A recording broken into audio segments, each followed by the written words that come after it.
What else you got there, Steve? Also today, what on earth is High-Pitch Mike hiding?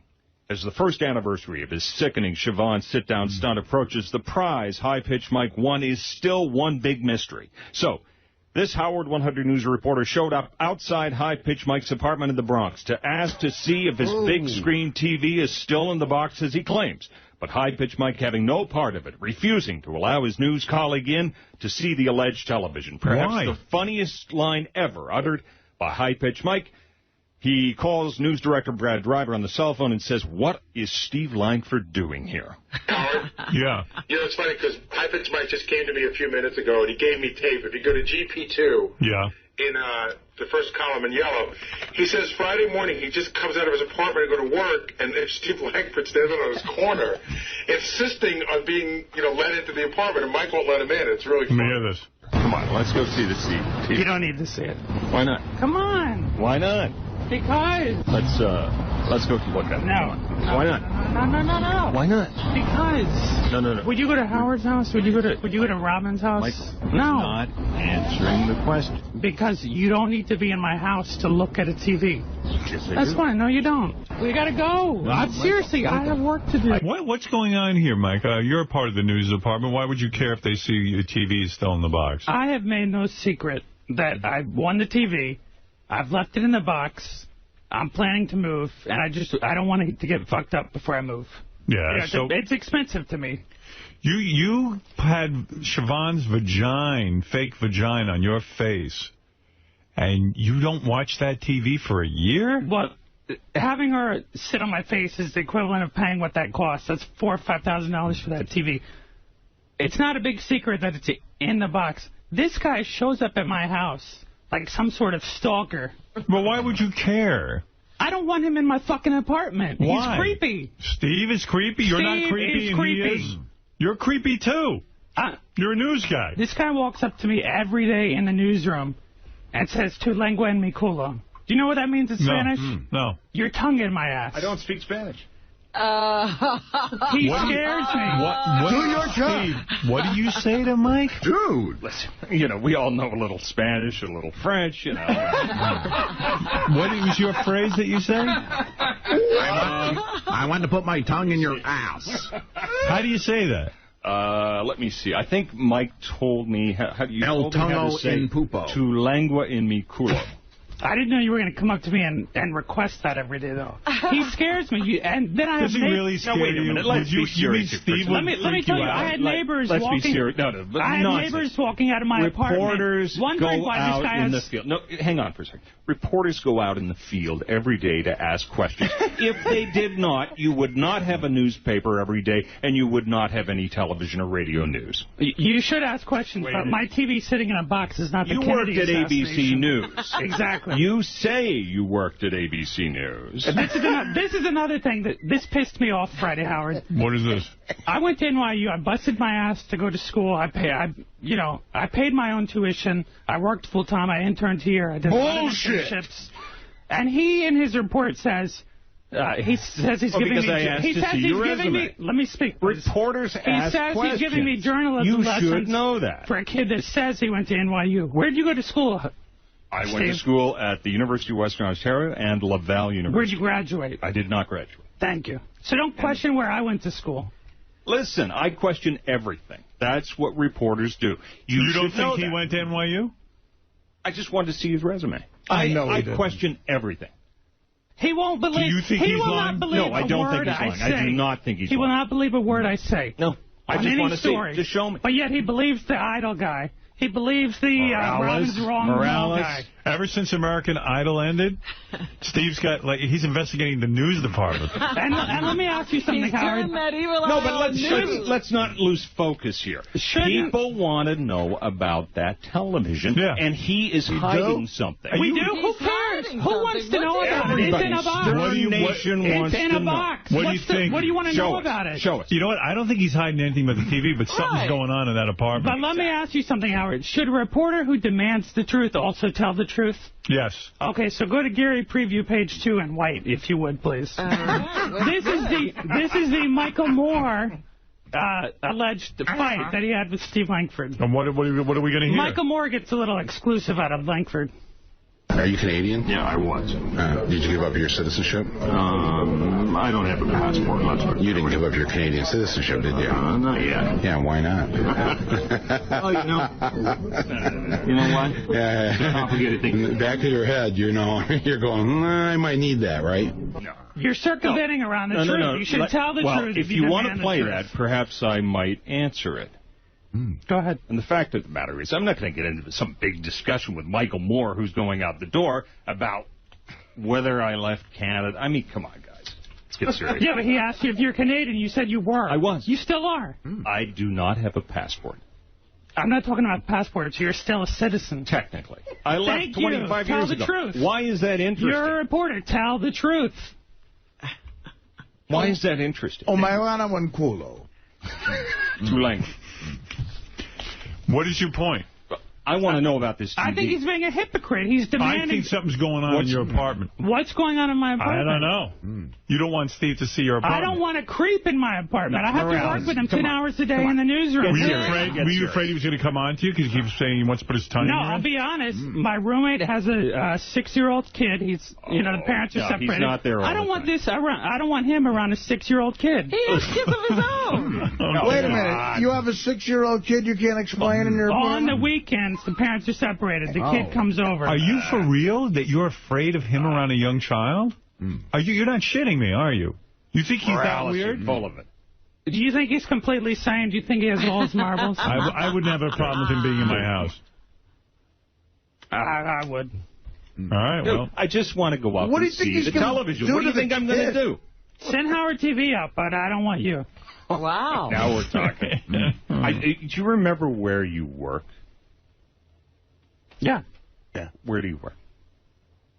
Howard Stern, Howard 100 News. Oh, thank you. I sort of hesitated on that, didn't I? Don't give me journalism lessons, Steve. All right? Well, listen. Why are you hiding this? What the fuck am I hiding? It's a TV in a box. I don't want you in my apartment. Is that so hard to believe? Okay, we'll send Lisa G. When are you moving? I can listen to Mike's voice all day. When are you moving? I don't have an exact date. I'm looking. I'm trying to look at places. Then you're lying. You can't get that voice down lower? I can, but I mean... Why don't you just do it? Why don't you just be like, can you get your nose down smaller? Yeah, I did. I shaved it down a little. I was born with this voice. I can't do anything about it. You won't make it lower? Like, why don't you just walk... Let me hear your low voice. We've done this. Let me hear it again. What do you want to hear? It's not that much slower. Let me hear you get it as deep as you can get. What do you want to hear? It's not low. This is my voice. Right. It is what it is. But Morales, how about it easy? How about Lisa G? He upsets Lisa me. G. No, dude. Lisa G. Would he show up? Would you show up outside Howard or Robin or Artie? Of course, or anyone I'm not going to go to Howard's place. Would you go to anyone on the show? But I am going to go to your place to find out about the television. You wouldn't let me in, so let Lisa G in if you're creeped out by me. And I live in a primarily Hispanic and African-American neighborhood. They see this white guy with a microphone up in my face. The neighborhood was very nice. My neighbors walk by wondering what the hell is going on. It was a very nice neighborhood. But let Lisa G in to see the TV. Come on. Is she going to come to the Bronx? Why not? She's a reporter. She can come by. Thank you. I don't want you by then. So it's a deal. It's a deal. Why is everybody so creeped out? Are we going to waste a whole day of Lisa G's time to come up to my apartment? It's a deal. To see a TV in a box? Is it a deal or are you backing out? I think you're making mountains out of a molehill. Is it a deal or not? I don't care. Okay, deal. All right, there it is. Lisa G will be going to Mike's, high-pitched Mike's apartment. And we'll get a report on that TV. And we're going to find out about that TV in a box. All right, and bring in your citizenship, too. Howard Stern exclusive. Bring in your American citizenship. You've really got to... You know these guys fight all day. I'm convinced he's still Canadian. I don't think he's American. I want to see your naturalization papers. Dude, I ran like a wild man. But anyway, your deflection skills need a little work. All right. Mike, do you want to give your roommate the code word to start getting rid of the bodies in the 600-gallon drums? Yeah, I say no way Lisa G makes it back from the Bronx. I don't think she'll come to the Bronx. You live in a tough neighborhood? And her, of all people, Friday, she's calling me a Jew. She said, why do you have the TV in a box? She says, you're such a Jew. Coming from her. Wow. She's a Jew. Do you guys get any work done back there in the newsroom? Lots of work. Mike, why do you say coming from her? Well, what do you like? What is that? Because she's like the most Jewish person in our newsroom. She's very Jewish. What does that mean? But how? I think she's the only Jewish person in your newsroom. What makes her Jewish? She's very conservative with her money. Need I go on? Yeah. Need you to go on, of course. I want to hear more. So she's conservative with her money. What else makes her Jewish? Every time one of these Jewish holidays comes by, she's got to take it off. Now you're onto something. If I can work on a Jewish holiday, you should too. Wow. Has someone told me you went to Disney World for a week by yourself? Yeah, what the... But he sounds like Mickey. Talk about creepy. Did you go up to Mickey Mouse and talk to him? No, I didn't. Hey, what are you doing? And the guy's probably like, hey, stop making... Hey, just because you're talking to Mickey Mouse doesn't mean you have to speak in a high voice. And then Mike goes, no, this is what I sound like. Hey, Mickey. Wait, what do you do there, Mike? Hey, Mike. What is it, Ralph? Wait, let Mike explain that. Yeah, I want to hear. What did you do? From when I worked at ABC, I had a bunch of free tickets left. They were about to expire. I had time off here. I figured, let me just go use them. Who's conservative with their money? What do you do? On your vacation, you use your free Disney World ticket. What do you do there by yourself? Yeah, you went yourself? It's a bunch of roller coasters and shit. Well, I mean, I just went on the rides. For a whole week? Go on the roller Did you get paired up with other... Singles? Yeah, they do that. You couldn't find anyone to go to Disney World with you? So sad. I mean, that's a great destination. Somebody must have wanted to go. Do you ever travel alone sometimes? I certainly travel alone, but not to amusement parks. Okay. So be it. Oh, Jesus. He doesn't have a lot of friends. I'm the JD of the newsroom, okay? He's rolling around by himself going in and out of gift shop. We heard there's a special line for people who go to Disney World by themselves. Right. What do you mean a special line? Yeah, it's a line for singles. They had a single riders line. Really? So I didn't have to wait in any of the lines. I just went straight to the front. Were there a lot of other single people there, or was it just a line of two? No, there were a lot of single people. And do you all socialize with each other? Is it like the geekiest line ever? Did you ride the loser flu? Anyone in a Darth Nihilus costume? No, I didn't see Darth Nihilus. I am Darth Nihilus. What did you do for dinner? Did you eat by yourself, or did you eat in your room? No, I would eat in the amusement park. But you would just go to a stand. You didn't go to the restaurant. Mike wants to kill Artie right now for laughing. He's shooting. You shoot dirty looks over at Artie. No. He's shooting a dirty look at me and Mike. Artie, do you ever go to Disneyland by yourself? Artie couldn't fit in the rides, trust me. I'm just saying, I mean, I'm sorry to be laughing, but how old are you? 29. Oh, jeez. It just got worse. Artie goes, I'm sorry to be laughing. It's odd that you would go to Disney. You're a 29-year-old kid. You got kind of a happening job. You know who does that? Who? No. Mental patients? Worse. Don't go there. Jeff the vomit guy? Serial killers? Yeah, people you want arrested. I mean, they're the ones who would hang out at Disney by themselves. Sure. Can you imagine, though, the little kid who's sitting next to Mike on the roller coaster? Scared. And then you have a 6-year-old kid. Excuse me, sir. You can't explain in your apartment. Hey, shut up! I'm here in a single side, you little fuck! You got a family, I don't! You cocksucker! You sound like a kid. Yeah. What were your favorite The little 6-year-old kid's like, sir, don't you have any friends? No! I couldn't find anyone to go with me. Fucker. Mister, I don't want to grow up to be like you. What do you? I mean, like, so what do you do? You're like, well, it's 1 o'clock. I finished my goofy shake. I mean, really, do you stand there and get your picture taken with the character? No. Like pretending that you're I'm cool. Oh, my goodness. You're on the ride, the Pirates of the Caribbean, by Someone yourself? told me you went to a Madonna concert yourself, too. Yeah. So what? I'm not Mr. Popularity. Really? So what? And fucking Ralph is laughing. The only friends he has are the big lady mooches also. Artie, this is not funny. I don't understand that. You know what? That's how I'm going to be laughing when he has the stroke. Good line. Oh, you. Mike's going to kill you. He's looking at you like he's going to kill you. I'm actually worried that he will.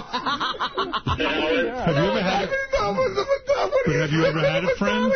I have friends. I'm not Mr. Popularity. I like it. Who in this room is Mr. Popularity? You can't find one guy that you know that would want to go see Madonna. Well, that makes sense, actually.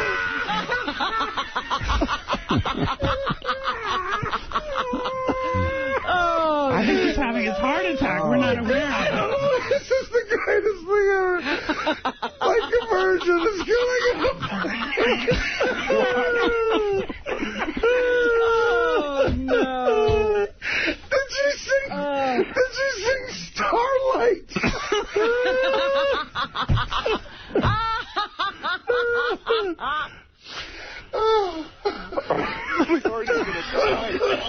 See? Somebody get the EMS up here, quick. This could be it. Did she sing Who's That Girl yet? Did I miss Who's That Girl? Who'd you sit next to? Like, I don't know, whoever bought the ticket. Need I remind this guy, he's the one that cried at a fucking Michael Jackson concert. But I wasn't alone. Hold on. Mike, I got to ask you a question because everybody's out here feeding me information. So you got the TV because the Reverend Run Show's your favorite show, right? Right. No, that's how you guys... Hold on. The episode where Reverend Run's wife has a miscarriage, did you cry? Did I cry? Yes. No, but I rewind. It was pretty sentimental. That's all.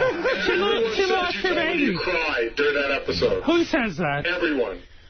I said it was sentimental. The woman lost her baby. Well, how is that? Did you cry? so you're not going to let Steve up in your apartment to see if the TV is there? You're going to have Lisa G. I don't even want him in my newsroom. He's creepy. Put him in a desk on the other side. Would you go to Disneyland with him? No. No. The Reverend Run Show is your favorite show. It's not my favorite. You guys asked what I watch, and I said Run's House. Well, you also said, okay, then your favorite is Little People, Big World. That's another fun show. The midget show the midget show that Eric the Midget always talks about. Oh. It's, this family of midgets. I love these freaky shows. They're funny. I like to watch midget shows. This guy needs his own reality show as well. Steve? I mean... You really think he's that weird that you wouldn't let him in your house? I don't want him in my house. Right. I just love that Steve is, like, turning on his own people. He's crazy. Slow news day. Steve, I wouldn't let him in my apartment either. Steve, how do you explain it? The guy who went to Disney World by himself at 29 years old thinks you're creepy. Mike, you know what you want to get? You ever see those things advertised in the paper? You can blow up this doll and sit it next to you in your car so people think you're driving with someone? Like an HIV line? Yeah. Yeah. That's what I mean. You could bring it to Disneyland. Bring it to the Madonna. I don't mind. Big rubber friend. Forget Disney World. I don't mind traveling alone. I like Yeah. being alone. My friend likes La Isla Bonita. Did you sing that yet? My rubber friend. I'm surprised you're talking so much. Usually you have your mouth full. You woke up. I'm sorry. Hey, someone told me you're throwing yourself a birthday party. It's going to be a karaoke birthday party. I love how they feed you. You're that into karaoke? No, I said it'd be fun to get everybody together. Yeah. Every time they get together, all they do is play beer pong. I thought we should get together. Who, the people you went to Disney World with?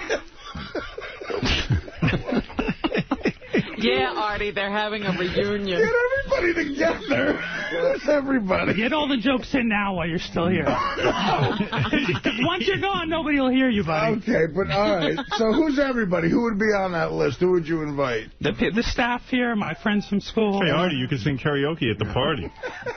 I'll sing Madonna. Well, you mentioned, why couldn't you ask J.D. to go with you? I'm not going to...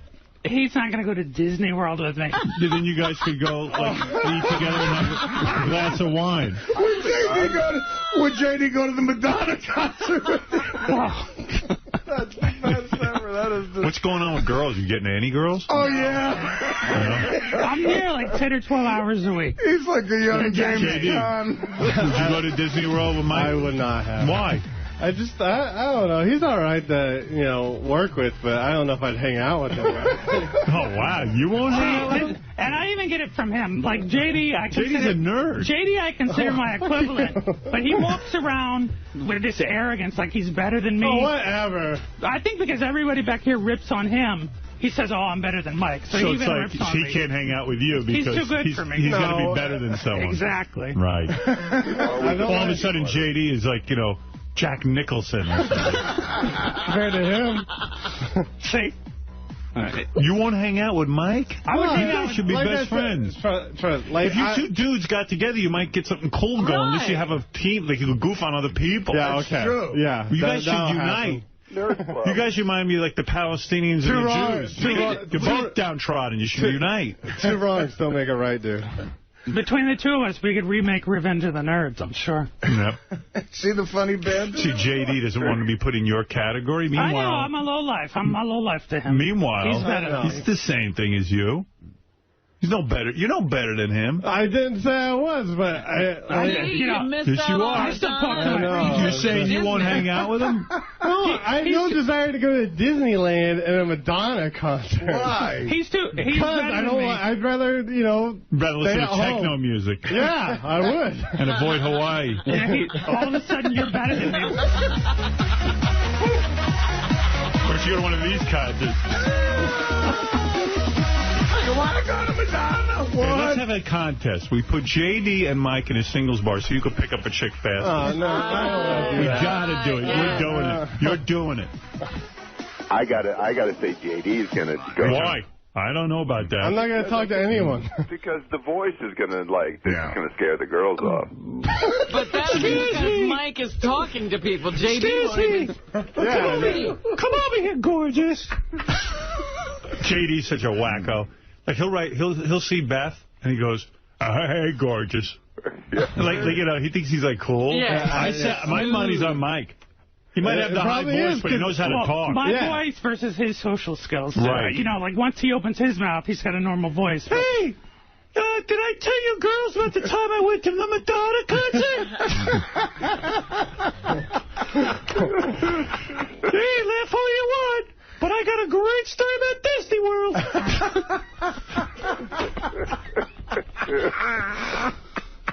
No, JD's over there. I don't know. I don't like her. I like her. You guys ever heard of Epcot Center? I drank in all the different countries. JD thinks he's better than me, but I still have a good relationship with my parents, so that's one thing I've got over him. Yeah, whoop-de-doo. That's good for a chick to hear. Wow. Yeah, you see that nerd over in the corner? He doesn't talk to his mom. I do. So if you girls want to choose who to go out with, choose the guy with the mom. My mom ain't banging some Hawaiian. Wow. That's our friend.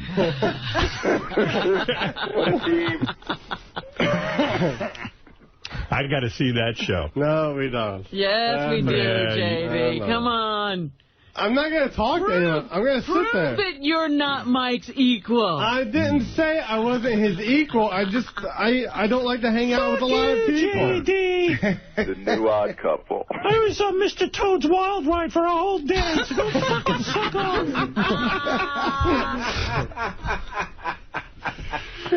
Maybe I went myself, but at least I was there. I had my own teacup. I'm participating in life. You know what I would do? I would shoot. I want to get the script to like Ocean's 13, that buddy movie, and have these two guys star in it. Yeah. This is George Clooney and Brad Pitt. Yeah. One guy be Clooney and one be Pitt. So just stick you in the movie. I'm fucking Angelina Jolie. Go fuck yourself. For High Pitch Eric in there, too. No. Just these two. It's just them. There's enough high pitching. Get that Darth Nihilus guy to make an appearance. Hi, I'm Darth Nihilus. Hi, guys. All right. What time would you get to, like, the park? When I would wake up. Where do you I gotta stay? go. What am I doing?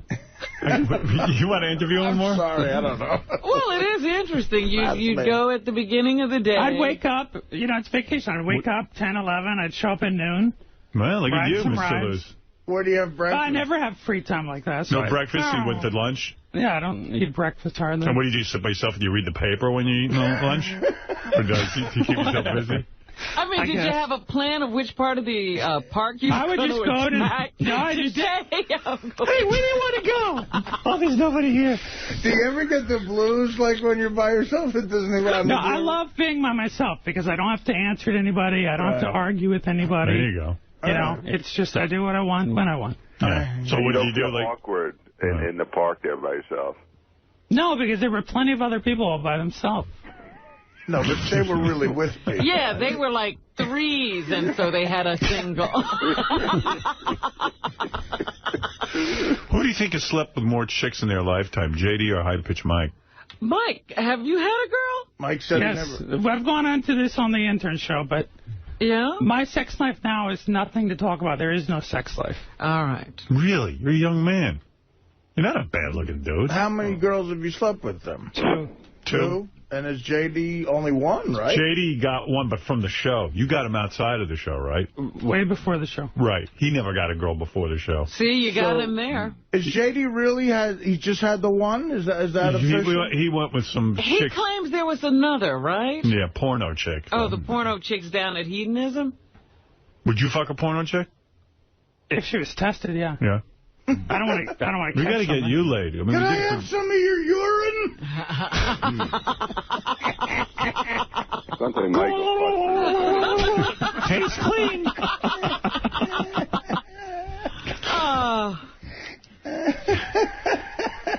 Let me smell your pussy. See if there's anything wrong with it. Oh, this is bad pussy. Oh, another 2-year drought. Oh, shit. Test it. You can't be too choosy, man. Skip the test. Fuck it. Your freshness date has expired. You're gonna be tested. What? You got AIDS? Well, let me think about it. Want to go to Disneyland? I won't fuck you, man. I love watching Artie laugh now because when he goes home, it's nothing but sadness on the inside. You know? Dude, you make me feel great about myself. No more depression. Your depression is lifted. Well, Mike, I understand you don't want Steve at your house, and I respect that. Thank you. Can I call you every day? Literally, just want confirmation that the TV's still How on. about I just bring a picture of it? Why does somebody... Oh, come on. Steve, right? No. That makes it sound like you're hiding something. What are you hiding up there? Nothing, but Lisa G needs to go to the Bronx. Well, what do you care? Story they're There covering. every day. Maybe she'll go out with you. It's the world of Howard Stern. I don't think I'm her type. And you live with a 6-year-old kid, you said? On Just the on weekends, the weekends. parents are divorced, and the kid, you know, It's probably my nice to godson. get some human contact. Are you friends with your roommate? Oh, yeah. Okay. He had a kid a few years ago, and, you know, I'm the godfather, and... Oh, wonderful. Okay. Oh, here we go again. Fucking... Hey! He has nobody in his life, and he's laughing May at your me. first child be a masculine child. I'm the godfather. Godfather. Oh, here comes his bad... Luca, my most valued friend. Here comes the bad part where he reenacts every scene from Godfather. And I hope that their first child be a masculine child. Thank you, Luca. Oh, my God. You don't even think to call me Godfather. It's amazing how he remembers every line, but he can't remember to stay awake for 5 hours. Hello. This is the greatest show ever. I guess the high voice does keep you out of certain line of work. You could never be the head of a gang. Exactly. Yeah. Come on, guys, we got to rumble. The Jets are going to have their way tonight. The Puerto Ricans grumble. Fair fight. Cracked himself. Oh, he's gone. He's gone. My fucking stomach hurts. I He's lost You're it. somebody's Godfather. People are coming to the house. My wife is upstairs crying. I think you should tell your Godfather what everybody else seems to know. I want all inquiries made. I want no acts of vengeance.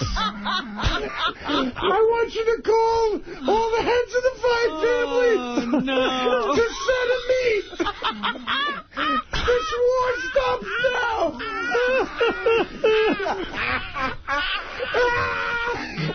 You talk about vengeance. Is vengeance going to bring your boy back to you?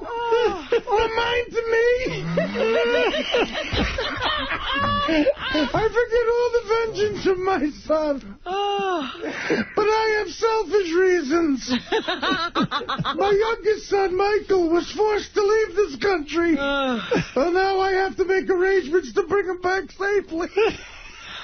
But if some unlucky accident should befall him, if he's shot down by a bolt of lightning, or if a police officer accidentally shoots him, then I'm going to blame some of the people in this room.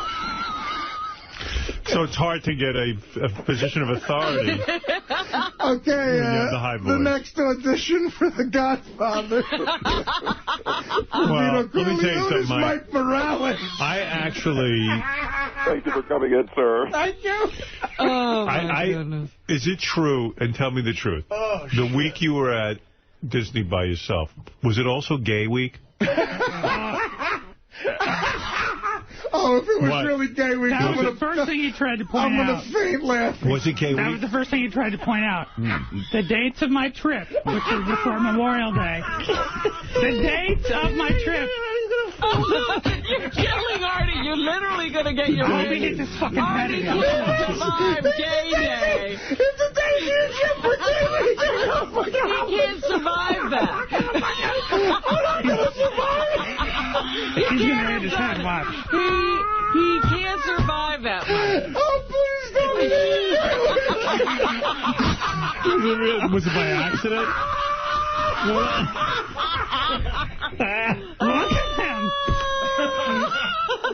Somebody get him a cupcake quick before he dies. Oh, my God. Mike, what happened? You didn't know? The days of my trip. I'll wait till he's wheezing. The days of your trip. The days of my trip overlapped by one day. I was there before it started. The day it started, I was leaving. Was that the best day? So you were there for the kick? Were you the Was it weird? Did any guys approach you? I didn't even see gays. All right. Listen, So you were there for a full gay day. The days of my trip overlap. Wow. I'm not the one. So you were there for Gay Pride Week. You were there. Excuse me. Are you here for Gay Pride? I love how Artie puts on the macho act when he's the one that got jizz on I'm his the guy Goofy fucks in the ass. Let me tell you something. I admire you. It is very difficult. I think you're the greatest guy ever. You're a brave young man. Howard, I see myself like you as you were when you were a kid. You're were a loner. You were a loner, were you not? I had no choice. Exactly. Nobody was looking to be with me. That's how I see myself. That's right. Nothing wrong with it. At 29, though, he had gotten through it. He had grown out of it. I'm not gay. Fuck chicks. When are you getting married, Artie? I don't know, man. Actually, when are you getting a girl? I don't know. You know what? I'm sorry, but you know what? I thank you for this. This was the I got a part of Ocean's 11 script. You and J.D. want to do it right now? I could. Come on, J.D. I'd like to hear that. Here's J.D. and Mike doing a scene from Ocean's 11. I don't know the setup. Now, remember, you two are buddies. Oh, my God. Hey, J.D. You're cool and you're buddies. You down with some acting right now? I'll do that. Okay. Hold on. Hi, Danny. What do these guys play? Danny is George Clooney, and Rusty is Brad Pitt. You guys flip the coin. Let Mike be George Clooney. Get off the chair. Mike, you're George Clooney. The script? Gary, where's the other script? They didn't give me two. Oh, okay. Gary, so what are the guys doing in this scene? Do you know? I didn't read it. I got to tell you. They just a lot of dialogue, though? They're buddies? Who am I? You're Danny. You're Brad Pitt. You're Goofy. No, I want him to be Clooney. Okay, then you're Rusty. You're Rusty. No. No, Rusty is Brad. All right, J.D., you're Brad Pitt. You're Rusty. All right, go ahead, guys. It's obviously a buddy film, and these guys are good pals, and they clown around. Okay, here we go. Okay, someone says something, and the screen direction says both Danny and Rusty look chastened. You're right. He's right. No. Sorry. No. You're right. Action. He's right. Ruben, you're right. Our eyes are bigger than our stomachs. That's exactly it. Pure ego. Pure ego? Prairie goat. What did you say, prairie goat? Pure ego. A string of palopines. I thought you said prairie goat. Prairie goat. I go, what movie is this? After he reads the line, should I translate it every time? No. We'll try and figure it out. Prairie goat. Thank you so much for setting us straight. Sorry we bothered you. Hold on. It was our pleasure. What chemistry? I've never been to Belize. Hey, nice read. Got the whole sentence out. We understood it. Belize. So he can walk on a rope? More than that. So he can juggle? We need a grease man, not an acrobat. Who else is on the list? He is the list. Kia?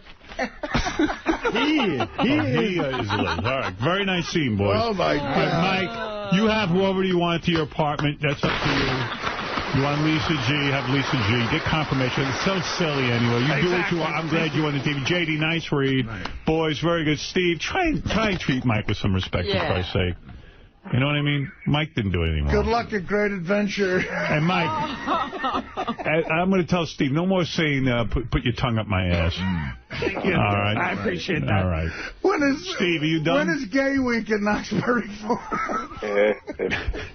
Gay Week? It was Gay Week. Gay Pride Week. Not the week I was there. Right. Someone said it was Gay Pride Week. Well, they call it Gay Days, yeah. He was there for Gay Pride Week.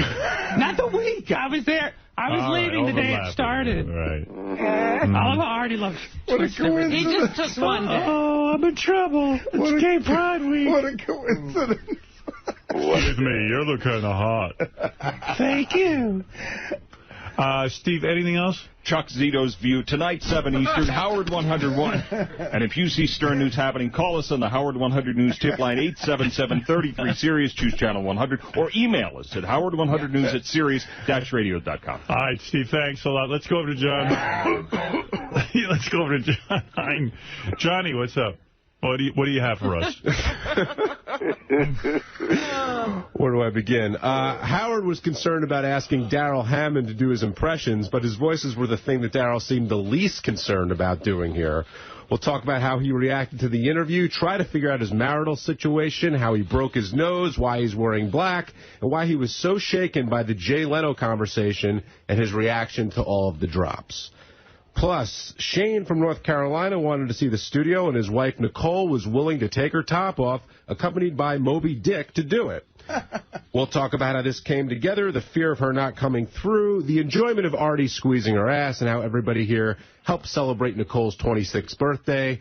And last but certainly not least, it started with him thinking Steve Langford was creepy, and ended with him revealing that when he went to Disney by himself, it just happened to be Gay Week. You could have write that. Did they make it Gay Week when he got there? We usually have Gay Week a couple of months in the summer, but not. They saw him and Gay Week came early? We didn't know Mr. Morales was going to be here. Might want to start Gay Week today. I'm here to check in. Oh, Gay Week. All right, we'll build a week around you, sir. Right. We'll discuss all we've learned about High-Pitched Mike today and whether Artie should be looking over his shoulder when he goes home later. Yes. All right, thanks. Thanks, Ralphie. Wow. All right, thanks, Johnny. We look forward to that. Yeah, we're running out of time. Jeff, go ahead real quick. Oh, Howard, who do I send the medical bill to when I have an aneurysm? I don't think I have ever laughed so hard for so long in my life. I almost passed out. That was the best hour of radio I think you've ever done. It was amazing. I wish we'd done it 3 hours ago, though. Oh, it was worth every penny I've ever paid in Sirius. Thank you very much. Bob, go ahead. You're on. Great show, guys. You got to keep Mark or Mike out of the studio. I ran a red light camera. I was laughing so hard with Artie and all that stuff. That's the hardest I've ever laughed, too, I think. I mean, and I've laughed hard in this studio, man. Artie still hasn't recovered. All right, Bob. Thanks, Bob, from Baltimore, Robin's old hometown. Thanks, Bobby. Go Orioles. All right, yeah. Oh, do I have to take a break? I just want Robin to wrap the news up. Nah, we got a break. Okay. Robin, we got to do a little break. Right. You said it was a slow news day today, right? Yeah. Good. We'll be back right after these words. Yep. Man, that was a rough one. I never heard that one. Oh, yeah, that was kind of tough. That was kind of mean. Yeah, because you like Ed, I guess. Sure. Who doesn't like Ed? What did he do? We're getting an overwhelming amount of phone calls for radio. That everyone wants High-Pitched Mike to have his own radio show. Oh, God. Yes, that's a good idea. So Mike has to go into negotiation with him. Steve Langford. With Tim Sabian. All right. All right. You should put Steve in charge. Mike's actually a very good sport. He was. He was. I saw him outside. He was really cool. He's a good dude. Yeah. Robin, what do you have there in the news? On his own, but we've got to start with what almost ended the show, and that was High-Pitched Mike. And Artie, I've never seen you laugh as hard as genuinely did for as long as a time period than today. It almost ended the show because Artie almost died in the studio from laughing. You know, I just want to take a moment here because we don't say it enough. We got to compliment all of our bosses in Howard Stern.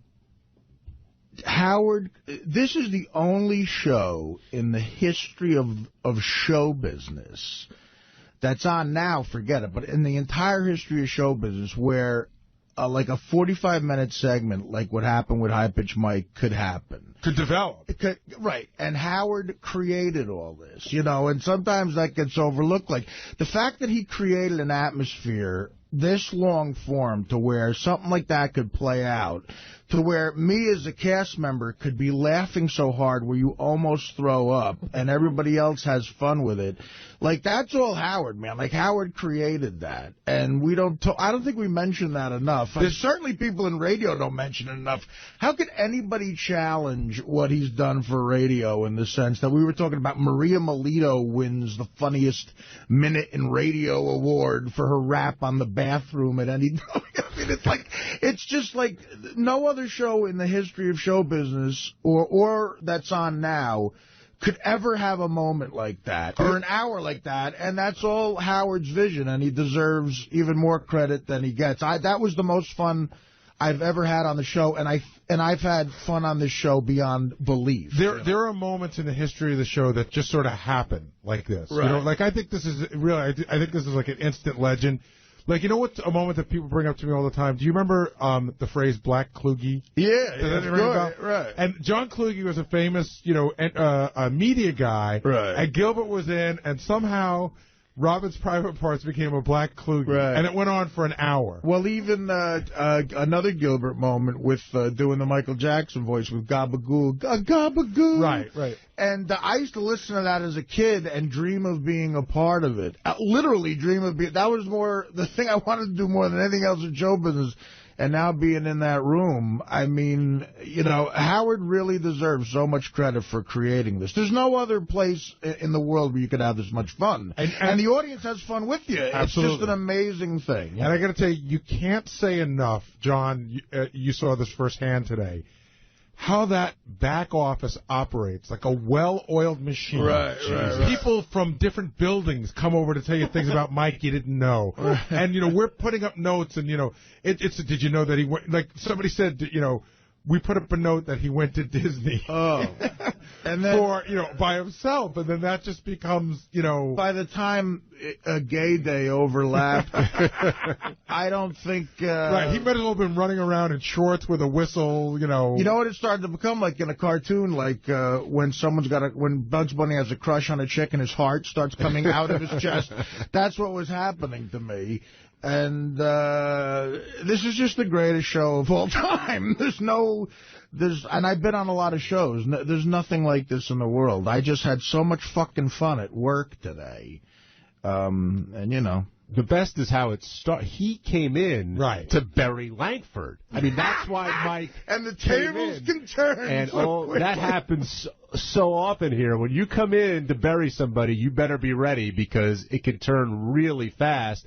And then a lot of that stuff I kind of knew about Mike, the Disney, but the way it unfolded and how it just kept piling and piling on. Benji had a great line when I'm always a couple of seconds late here because I'm cleaning up the studio before, you know, make sure Howard's got everything that he needs. And Benji said to me, he goes, it's one of those great moments in the show where there's a fact that's been out there floating around that by itself isn't that big, and you're just waiting for the right moment for it to sort of land on the It's a germ waiting to land somewhere and like, become a huge virus. And everybody sort of we'd all heard that Mike had gone to Disney by himself, but just bringing that up doesn't make any sense. In today's environment, it was like lighting a fuse. Now, I got to do entire Godfather monologues in a high-pitched voice. Where else are you going to do that at work? No. And you're complimented for it. All right. What's going on in that apartment? Do you guys think that there's something there to hide? I think it is putting the lotion into the bucket. I said it's a weird thing. You know, he lives with a guy that's got a kid. And I was saying to him, Mike, this is the point in your life where you live without kids. You'll be living with kids for the rest of your life, theoretically. Right. Because this is a point in your life where you go out, you know, stay up all night, drink, get laid, have fun, sleep late. So what are you doing with a kid in the apartment? And it does seem a little odd that he's had that television in a box for a year because he doesn't want a kid touching it. First of all, you can put it up high enough so a kid doesn't touch it. And the other thing is, I said, you're going to keep it in that box so long it's going to become obsolete. You know, TV's, like, in 2 years, that TV's already, like, there's a new, better one. I think you should get together with Justin Timberlake and do I Got a TV in a Box.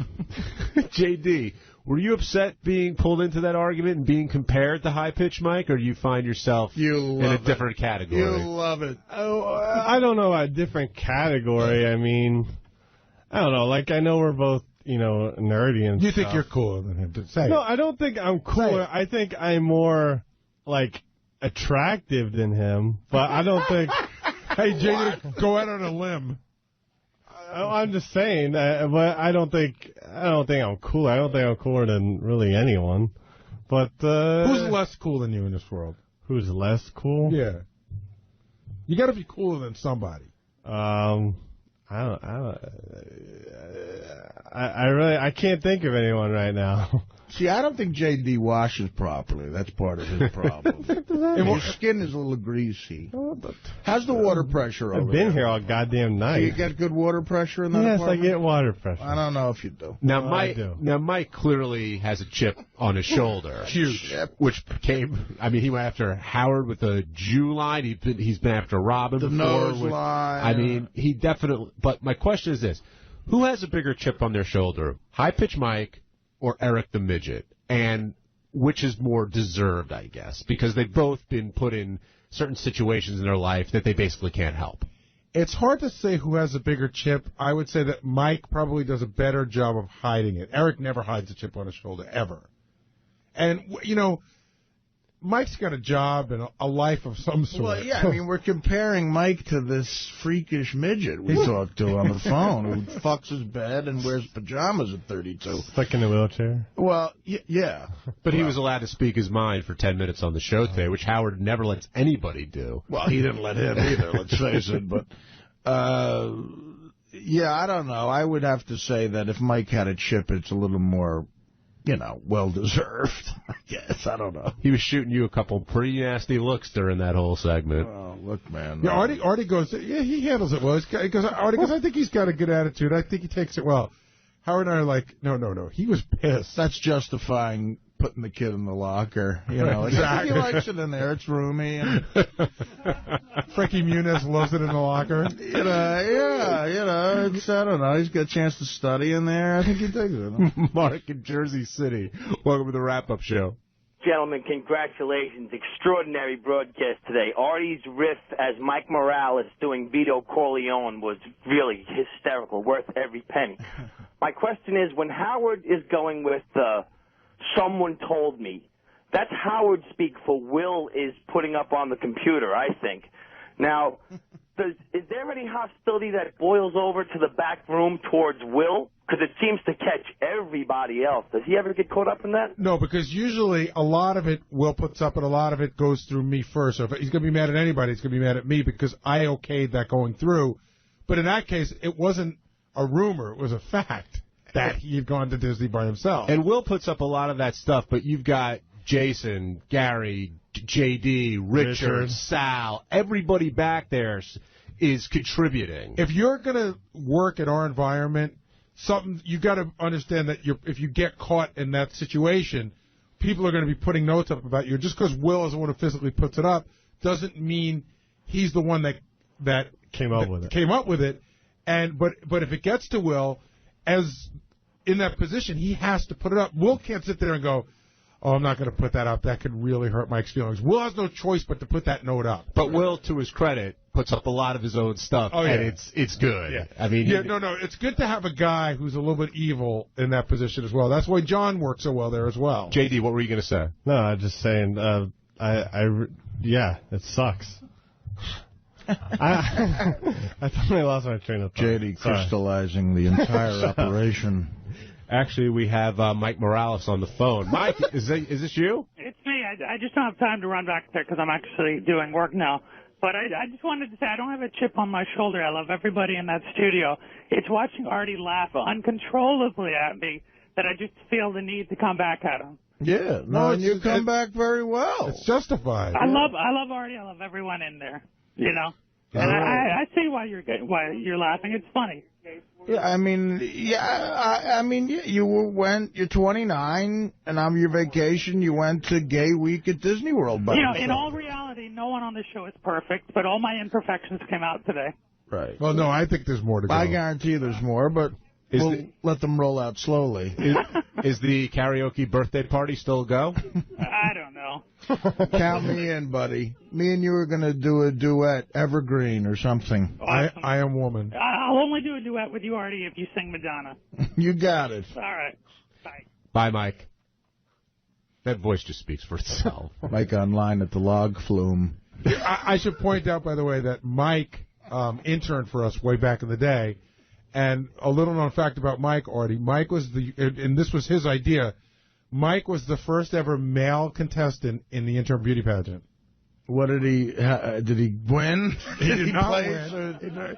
But it was really funny. He showed up like in leather pants and like a white shirt with like a little bow tie, and he competed. There were like 4 of the chicks, and Mike, he wanted to be part of the interim. I like Mike a lot, but it's safe to say if I was his father, I would have stopped talking to him 12 years ago.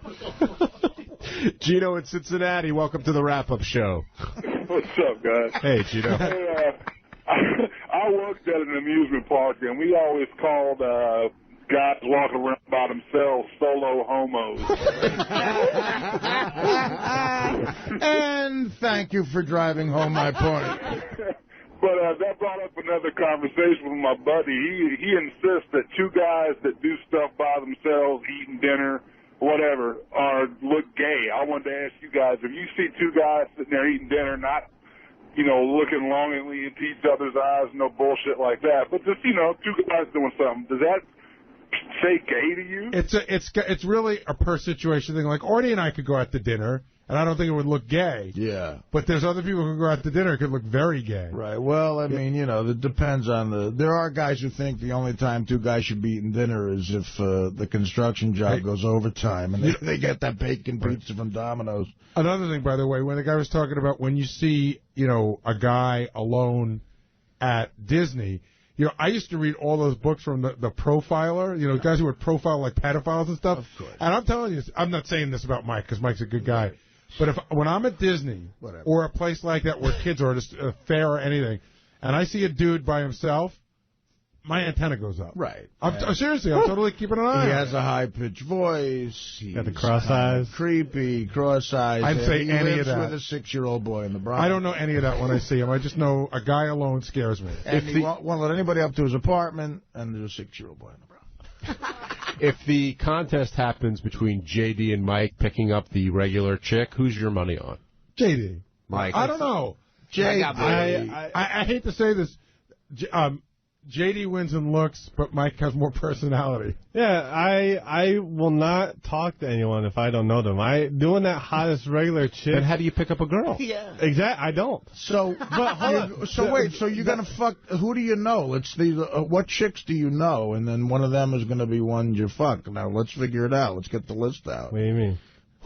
So you have to know a chick to talk to her. Well, you know for years that J.D.'s pool was mostly the female interns. That was the pool of girls that he would try to talk to, right? Because you have to find somebody at work if you're not going to... You're not going to leave the building and talk to somebody. There just happen to be people that I hang around. Within 11 feet of him. It would take seconds to infect them with your virus and creepiness. Now, we had this question before. Have you banged anybody else in your life besides the porn star? Yeah. Oh, good. How many? Like 3. So you're ahead of High Pitch Mike. But how did you said 2? Yeah. Most of them were off the MySpace. Like, they would message me on MySpace first. And well, that's good. That's this generation. What are you talking about? That's like a singles bar. Exactly. Yeah. Well, hey, if the MySpace is a singles bar... So you're working it. I guess. So the 2 that weren't the porn chick, what would you give them number-wise on a scale of 1 to 10, roughly? I'd say at least an 8. You saw the one of the first girl I had sex with. Who, Kissy Fur? No. No, who was it? I didn't see the. She was on the last show. The she was like porno one? No, she wasn't in porno. She wasn't a hooker. Webcam. She came with the Bunny Ranch people for the last show, but she doesn't work for the Bunny Ranch. I don't remember seeing her. I'm sorry. She was cute. Okay. How would it work? You'd suck her cock or what? Shannon in Nashville. Welcome to the wrap-up show. Hey, guys. What's up, Shannon? Hey, just want to give a big shout-out to Artie. Big fan of Artie. Thank you, buddy. Man, I have to tell you, I had to pull over because what a loser. I was sitting there eating my breakfast, and I about choked when I heard a 29-year-old going to Disneyland or whatever by himself and standing in the singles line. What a loser, man. Hello, homo. We did hear that on the radio. It's funny, John Hahn and I went to the Met-Yankee game a couple of weeks ago. We were talking about just weird things that guys shouldn't do after a certain age. Yeah. And we saw there was a row of guys that were over 60, and they all had their baseball gloves with them at the game. You're kidding. No, I'm not kidding. Oh, my God. That's gay, right? Oh, 60 with the gloves. Yeah. So say, like, you probably shouldn't go to Disney alone after, 13, right? I mean, after 6, 7. Mike's in the newsroom. He's 29. One of them had a first baseman's mitt, actually. Yeah, he's the same age. He's the same age Sylvester Stallone was when he made Rocky. I just wanted to make a quick announcement for Mike because he's in the newsroom editing and can't come in here, but he just wanted me to let you guys know that he loves everyone. He's not upset. He called in. Oh, he did? Okay. I wasn't sure, but I just wanted to relay that message for you. We love him. Eric in Daytona, you're on the wrap-up show. Hey, what's going on, guys? What's up, Eric? Hey, you might want to ask Mike what color shirt he was wearing when he was at Disney. Was it red? Brown. Red. Yeah, red. I think that's more or less the color. I used to work there, and most of the gays would wear the red shirts on Memorial Day. And most of the time, we only would open up the singles line for, like, big parties, like big groups of people coming in, and Gay Days was one of them. So I think there's a little bit more to Mike than he's letting on to us. Was he wearing a red shirt? No, I just made that up. I was reading online what goes on at Gay Day at Disney, and the reason why I was reading it was because we got some mail here a number of years ago from people who brought their families to the park. First of all, it's not a Disney-sponsored day. You know, gay people get together. With the Internet now, you put up a website saying, hey, we're going to celebrate Gay Day at Disney. It said, you ready for this, Artie? One single day, about 40 to 50,000 people. They tell everyone to wear a red shirt. They said there's nothing more beautiful than you see the Disney parade going through a sea of red shirts. I saw this picture. You look like an enormous bleeding ass. These two guys. Bloody rectum parade. These two guys look like they were humping Goofy. And it looks like an enormous bleeding ass going down Main Street. And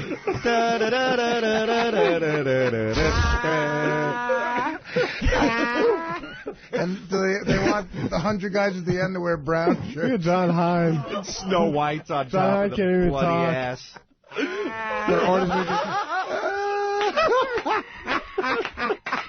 Home run! And, of course, Mike Morales. The Grand Marshal. Well, the letters I used to get from people were, imagine if you go down to Disney, and you're there with your 5-year-old and your 3-year-old, and you don't know what day it is. Yeah. And all of a sudden, the red shirt army comes. I remember one of the letters complained about a lot of people blowing whistles. Apparently, they bring whistles. I don't know why. That was just the start.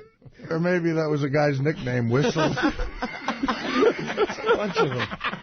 Mike Morales' nickname is I am Whistles. A lot of guys were blowing whistles. I am Whistles Morales. Want to blow me? And it's always bleeding. Look at John. I'm Bubbles Morales. Here's my friend Chauffeur. Eric, you still there? Yeah, I'm here. All right, when you were down there, how many red shirts did you see? This year Disney more or less embraced it. It was, dude. Mike, where you going to the Ohio State game? Yeah, I'm a big Buckeye fan. I'm a big Red-Eye fan. The Buckeyes. I'm a big Red-Eye fan. Want to blow my whistle? Yeah, I told my father I'm going to the Ohio State game. Eric, thanks for that. Then why are you driving south on 95? Go Red Wings! Ohio State is playing Orlando State. Bob Orlando, you're on the wrap-up show. How you doing, guys? You know, not all the single guys there that you see are gay. I mean, have you ever noticed uniformed police officers in the park? There's a lot of undercover cops that are gay, and we get hit on by gay men all the time. All right. Well, why? Any cop with a story about a high-pitched guy? They're hitting on you because you're walking by yourself through Disneyland. Right. Mike in Virginia, you're on the wrap-up show. Hey, how you doing? My name is Mike Sperezza. All right, Mike, what's your address? Pleasure to meet you. What's up, Mike? And I fucked Mike Morales. I fucked Mike Morales on the Scrambler outside Epcot. On the Tilt-A-Whirl. I let Mike talk. Mike, go ahead. Yeah, Mike Sperezza. All right, Mike, you're on. Hey, I'm retired from New York, and after 9/11, I couldn't take it up there no more, and I left. And I just needed someplace to go just to get the hell out of New York and away. And I ran away down to Florida, down to the Keys, and I said, what the hell? I was down here. I might as well go to Disney World for a couple of days. Just to get over 9/11, working up there and shit like that. So you're an example of a straight man who did go to Disney World by himself. Yeah, I just couldn't take it up there anymore, and I said, I can't take this shit. I wound up with a broken back when I worked up in New York and shit like that. But you realize that you have a very deep voice and a thick New York accent, as opposed to a very high voice. Odds are you aren't wearing a red shirt. You're like a tough guy. I went to fucking Disney. And you're willing to give your whole name, so we got your guy. I'm not embarrassed who I am. I'm not embarrassed to enjoy life. I enjoy life now, and I enjoy life more than I've ever did before. Mike, if it made you feel better, congratulations. Seriously. Absolutely. We understand. Thank you. Keep enjoying life. Thank you, Low Pitch Mike. Let's go to Darren in Las Vegas. Darren, you're on the wrap-up show. Hey, good morning, guys. Hey, Darren. Hey, I went there at Disneyland with my family and happened to be on Gay Day, and you find out real quick, you know, it's the biggest role reversal I've ever seen in my life. It's the most feminine men and the most butch women. The women look like they would kick my ass in the heartbeat. That's like the prisons let out, I swear, you know. But there's this little girl talking to their parents, and she says, Mommy, why are all these people wearing red shirts? And there was a group of guys, you know, and I felt like turning to her and saying, because they all blow each other. You know, it was... Well, man, that would have been a bad father. Save that for your kid. It's the funniest thing to see. I mean, we're standing in line, and guys, they're like I said, they talk about more things than the girls do. Darren, turn your radio down. Go ahead, Gary. Is it one of those things where, like, you know, imagine if you're at Disney and you saw, like, you know, 5 or 6 flamboyantly gay guys. Some people might go, oh, look at those gay guys. Are you in a position when you're at the park where they go, all these gay guys go, oh, look at those straight guys over there? Yeah, did you feel discriminated against in any way? No, you know what? They're actually, most of them are very nice and very talkative, but they're just, it's like a bunch of gaggling women. What's up with that blue shirt, dude? Yeah. Did you feel out of place? If I had a red shirt on that day, I would have bought the biggest black Mickey Mouse shirt or something, just to not, you know, be a part of that group. He bought a God Hates Fag shirt. With ears on it. I have friends who actually booked a trip down to Disney, and it happened to be during that week. And whatever. And they said, with their kids, and they said they couldn't stay in the park, not because of any harassment or anything. It's just that it's this sea of red, and you just don't know how to deal with it because, I mean, well, you don't want your kids seeing that shit. Well, it's, you know what? I want to explain to my kids what gay is when I want to, not when they're 3 and 5. You're like, I'll tell them when I'm ready to tell them. Right. Then you're forced to. Now you're forced on your vacation to have a sex talk with your kids. Right. And then if your kid gets on a Little League team with a red shirt, you got to make sure he gets on another team. Cincinnati Reds. All right, we got to take a break. Hey, Johnny Bench. By the way, also, High Pitch Mike is here if we want to talk to him. Oh, yeah, bring him in. Yeah. Roll him in here. I thought Yucca was looking a little heavier.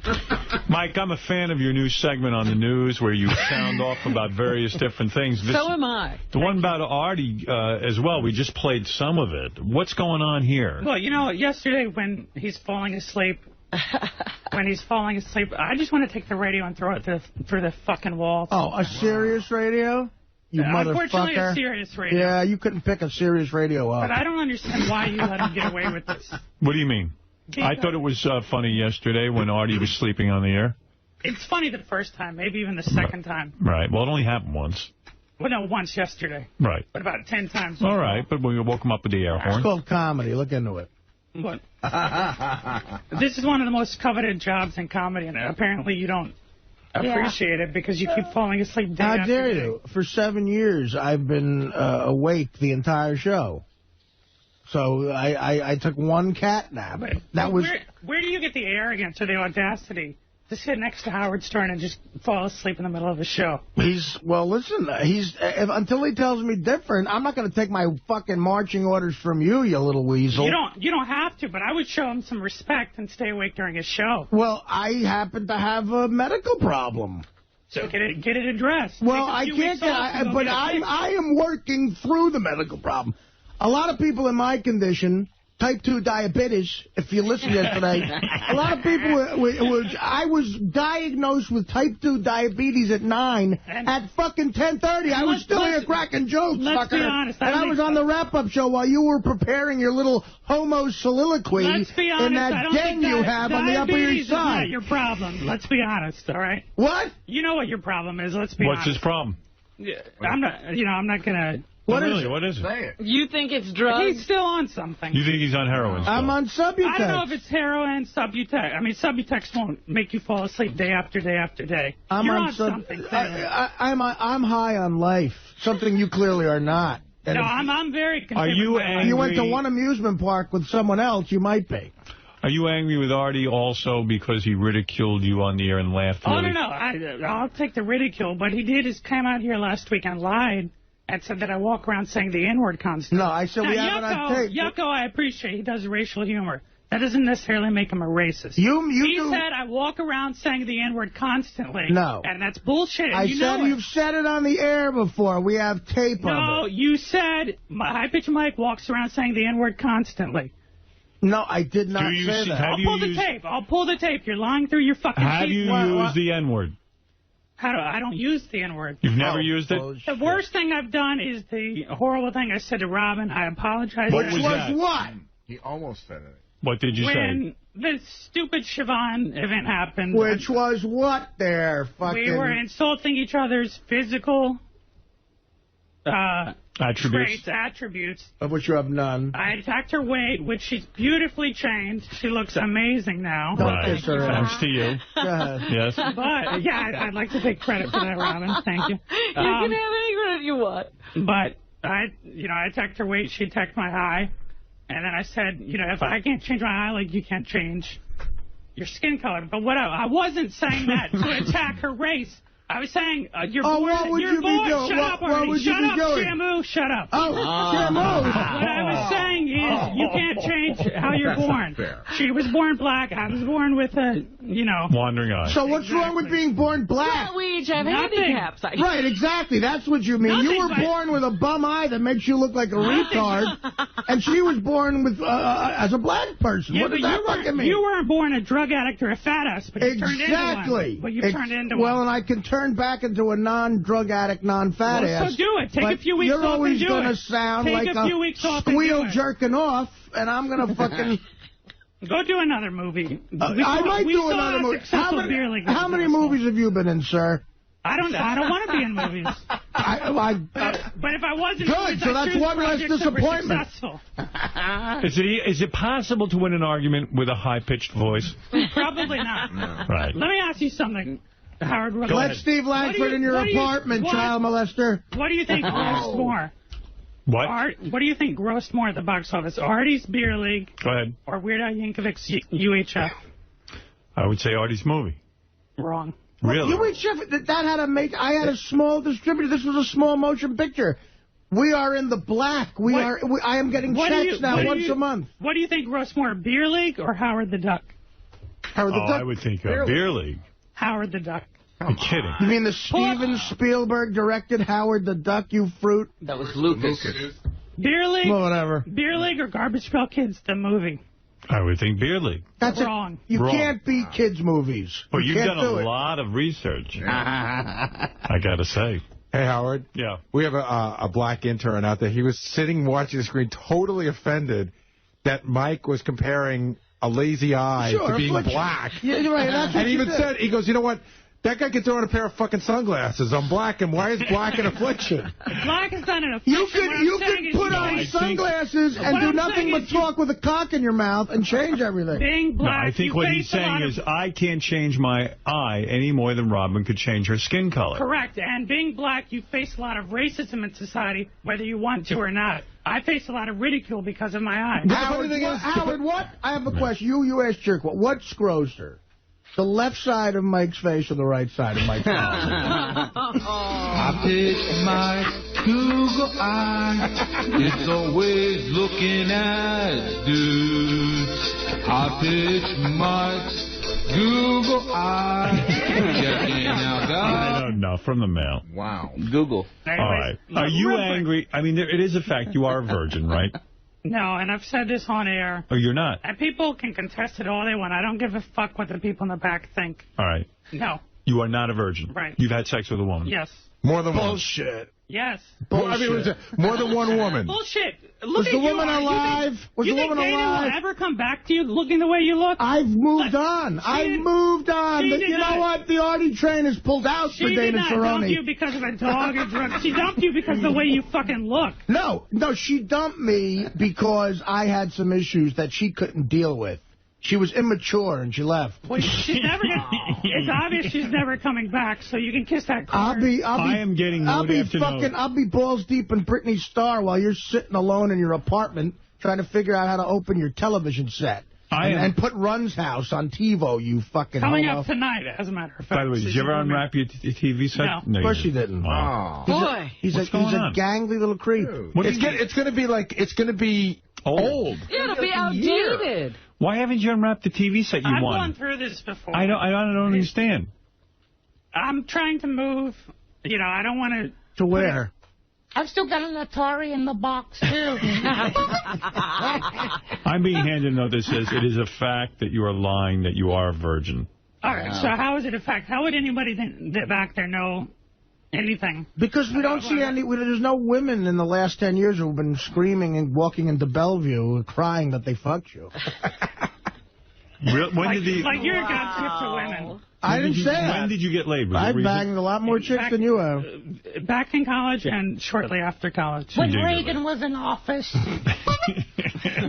That's a good point. Who was president the last time you got laid? See, at least this guy can pull off humor and even racial humor. This guy goes, Artie goes to the back, Cooper roast, thinks he can blurt out the N-word left and right. Right, that's all I did. That's all I did was blurt out the N-word. Were you there at the Pat Cooper roast? No, but I know. Then you shouldn't talk about it. But I was there, and it's not what... It's Artie told a joke. I heard... which was a lot funnier than the joke you told. You know why you weren't there? Because you're not in show business. All right, let's go to Mike Will. has admitted to me that he's a virgin. Yeah? Yes, you have. Stop lying. When have I said that to I've you? asked you point blank. I've asked you to give me details about what a vagina feels like, and you'll just shake your head and walk out of the room.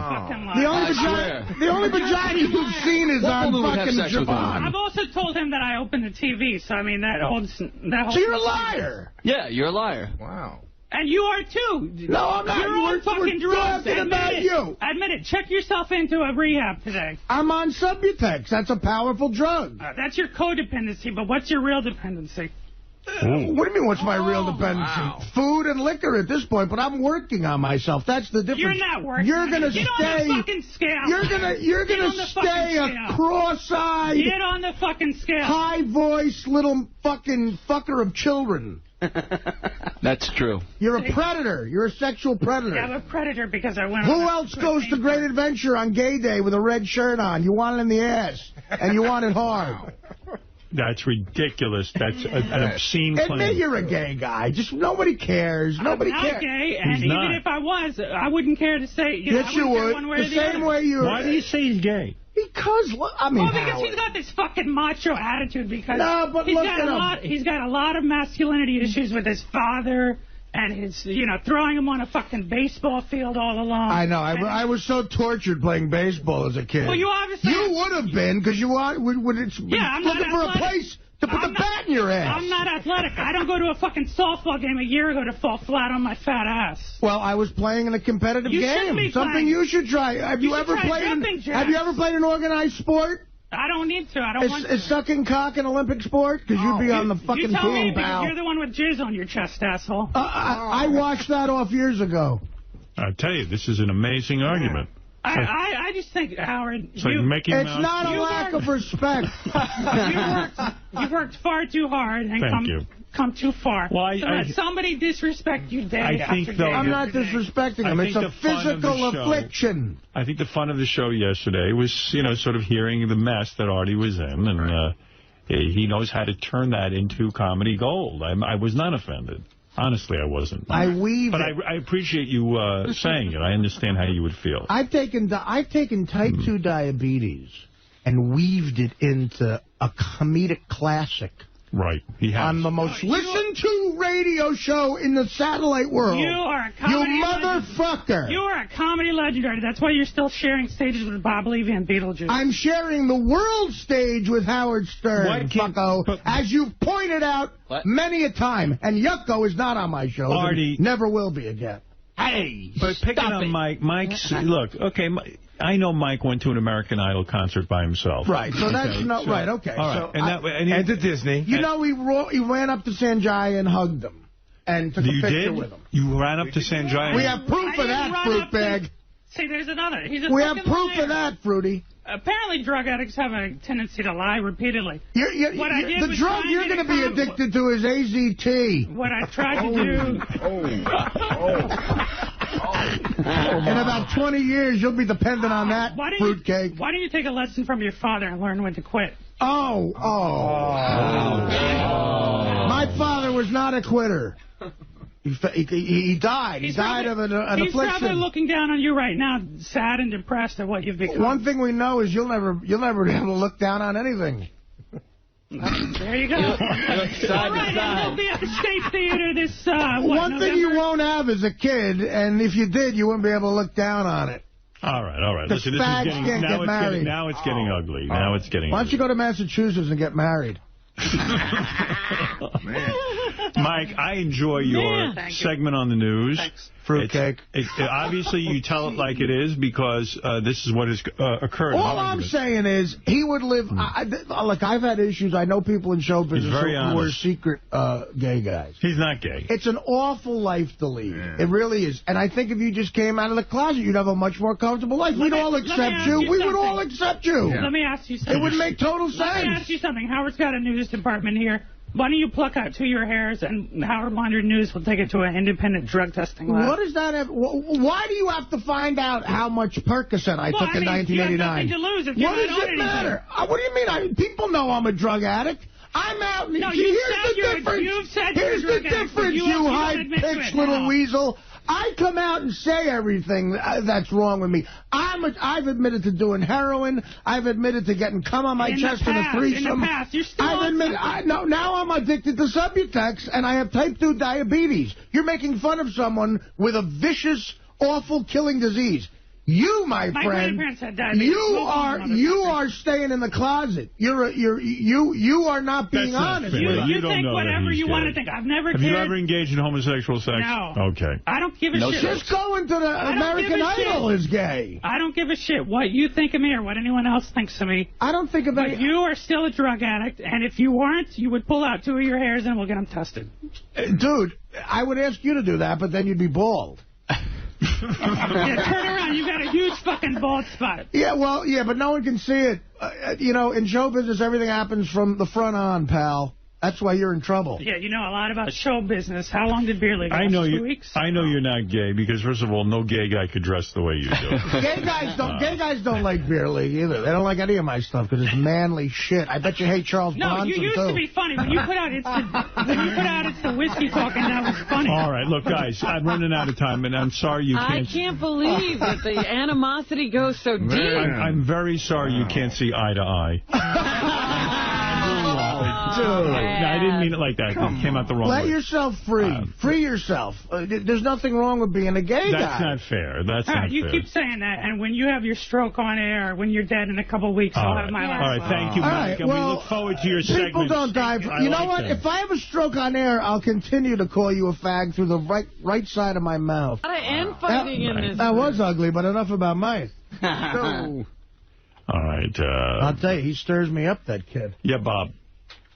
Hey, put Mike on a lie detector test to see if he sucked a dick. He definitely did. No, you don't know that. Well, maybe we could find out if he's a virgin with a lie detector. All right, I will put him on the lie detector and find out. He just admitted, how funny is this? You fight a lie with a lie. He told me he was a virgin. Yeah, and I also told you I opened my TV. That's just a liar. He's a liar. No, I will put him on a lie detector so he can clear up his good name. All right, thank you, Bob Levy. You got it, brother. He's a blotchy little fruit. Anything else, Robin? Oh, my goodness. Well, it was a good segment. Jamie Lee Curtis is weighing in on the wildfires out in California. My blood, Fred, is boiling from that kid. Uh-oh, Artie's blood is boiling. A lot of blood going around. Mike burns me up. You better take a nap. Getting into a lot of trouble. You must need a rest after that. He's fighting with everyone. To suggest that I don't respect Howard. You're going through sugar withdrawal. I swear to God, that's what's going on. I haven't had any. You're right. I think I need. But no, today I had no sugar. Except for two. Well, the carbs are. Look how peppy you are. Kind of prevalent in your diet. The I had two. Bagel. I had 2 Hawaiian punches. That's You did? Did you really? I had 1 Hawaiian. He doesn't know what he had. All right, Robin, please, go ahead. And ended with him getting into it with High-Pitched Mike, who clearly is not a big fan of Artie Lang. Yeah, a lot of the gays aren't. And that's upsetting to me because as you know, with every bite of the Artie Lang cupcake, you fight AIDS. And we've raised thousands of dollars. Artie, we were just discussing this. Bullshit. We were just discussing this while I was cleaning up the studio. How much of that is serious for you? We know I can tell that for Mike it's totally serious. I can tell that you're tweaking him a little bit, but then it seems like he gets under your skin a little bit, and your tweaks get a little less funny, a little more brutal. Yeah, I don't know. No, I don't really care that much. It's kind of joking around. Right. It is. Although I thought you had the line of the fight when you said the drug he'll be addicted to is AZT. But Mike did not back down. Jesus. No, Mike reminds me of one of those, like, I was saying to the guys, like, remember when you went to high school, there was always this one nerdy kid, and he couldn't be scared. Right. He couldn't be bullied. Like, Mike's that guy. Like, yeah. He's not afraid of Artie. No matter how many times a bully would fuck him in the ass, he'd always come back for more. Hey, wasn't the bet? I wish Howard had pursued this with Mike when Will challenged him to describe what vagina is like. And I would love to hear. I mean, that's such a great. We let that go by so fast. Will goes, well, I know he's a virgin because one time I asked him to tell me what the instead pussy feels like, and he wouldn't tell me. It's wet. It's great. It's like hairy. We should let him do that. Where is he, that son of a bitch? Do you guys think Mike is a virgin? Yes. If he isn't, let me put it this way: if he isn't, he's as close to one. In other words, something might have accidentally happened once or twice. Well, what do you mean accidentally? I mean, you're just so lucky, like kind of. No. Sometimes, listen. During a rape, he accidentally. No. Does he own it? Sometimes there's sort of awkward fumbling, and he might have gotten close to it and finished, but it's not sex. Oh, okay, you're saying like he might have had a near penetration experience, right? Like, if you put your penis inside of a woman for a quarter of a second and you finish, is that sex? But no, are you still a virgin? I think everyone doubts the near penetration just as much as the penetration. I think it's just that kind of stuff at all. You think it either is or isn't? Yeah. I mean, if he gets near penetration, I don't see what the penetration. How far do you think he's gotten, Benji? I don't know.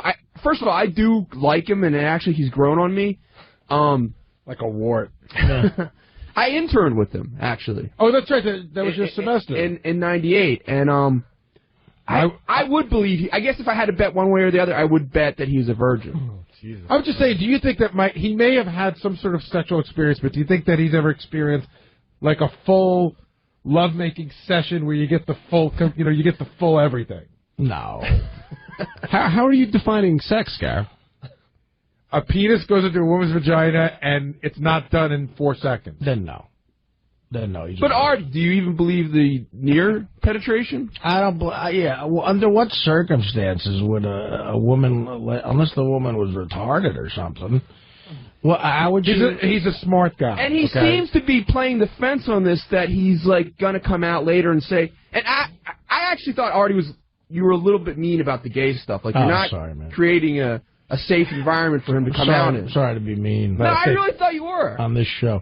Well, I know, but he's saying mean shit to me, too. What do you want me to tell you? Yeah. Let him come out. We're all friends here. This is a safe place to come out of the closet. I don't know. You berate him for half an hour about being gay. They go, but please come out. We're all friends here. We won't make fun of you. I'm berating him for not coming out. I'm berating him for not being proud of his gayness. Look me in the eye and tell me how many seconds, if you came out of the closet, how many seconds it would take you to make a gay joke?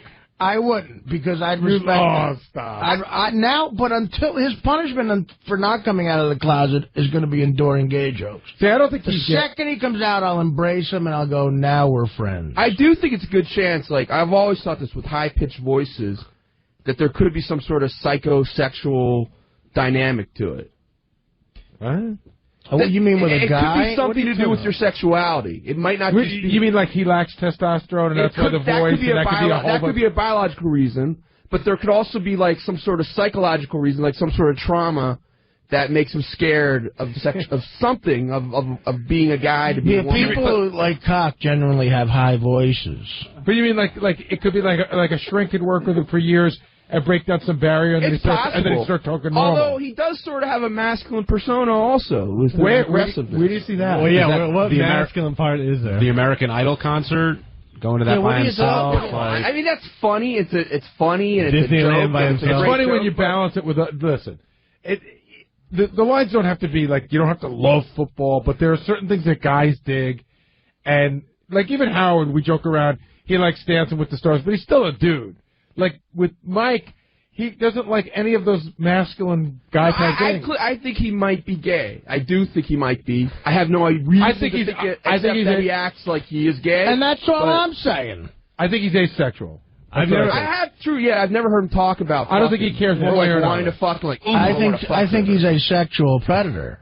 I've never heard him compliment a girl or anything whatsoever, like say this girl's hot or but I never got the impression that he was also secretly turned on by a guy. I think it's just, I don't think he cares. Yeah, which could also be part of the voice thing. That could be some sort of scared of sexuality. He craves dick 24/7. Right. Well, you know what? He's not here to defend himself. Well, that's not a bad thing. Now you're making it like that's a bad thing. It's not. It's a good thing to crave dick 24/7. What's wrong? You're a gay guy. I crave. Do you really? You don't really have any problem with that, do you? No. I don't. But he might. I could care less. But sometimes guys, whether they're gay or not, don't like to be. So you feel like he's like a self-hating homosexual? I don't know that he's gay. We're not saying he's gay. We're just saying he's not here to say whether he is or isn't. No matter what he said he isn't, and he may not want to be the subject of all. No matter what he was, he'd be self-hating because why should he be different than anybody else and not hate himself? He's hateful. He's a hateful little weasel. He's annoying. He's loud. He's rude. He's a racist. He's blotchy. He's balding.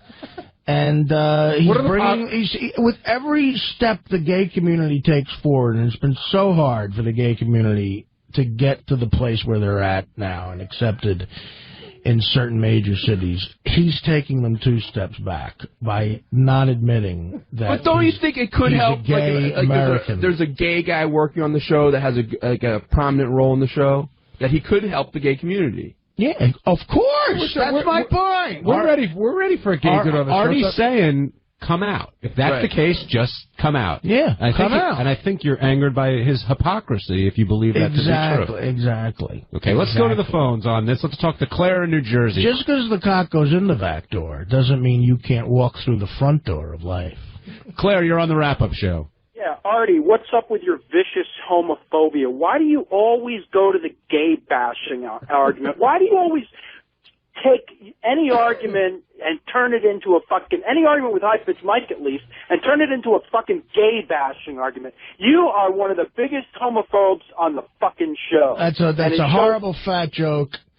I'm not one of the biggest homophobes on the show. You are. No, I'm not. No. Who's bigger? Who's even? Well, who's a homo? You said I'm one of the biggest ones. Who else is a homophobe on the show? Actually, you're the classic quintessential homophobe on the show. Are you gay? Artie. You take. You know what his name is, Artie? Are you gay? Are you gay?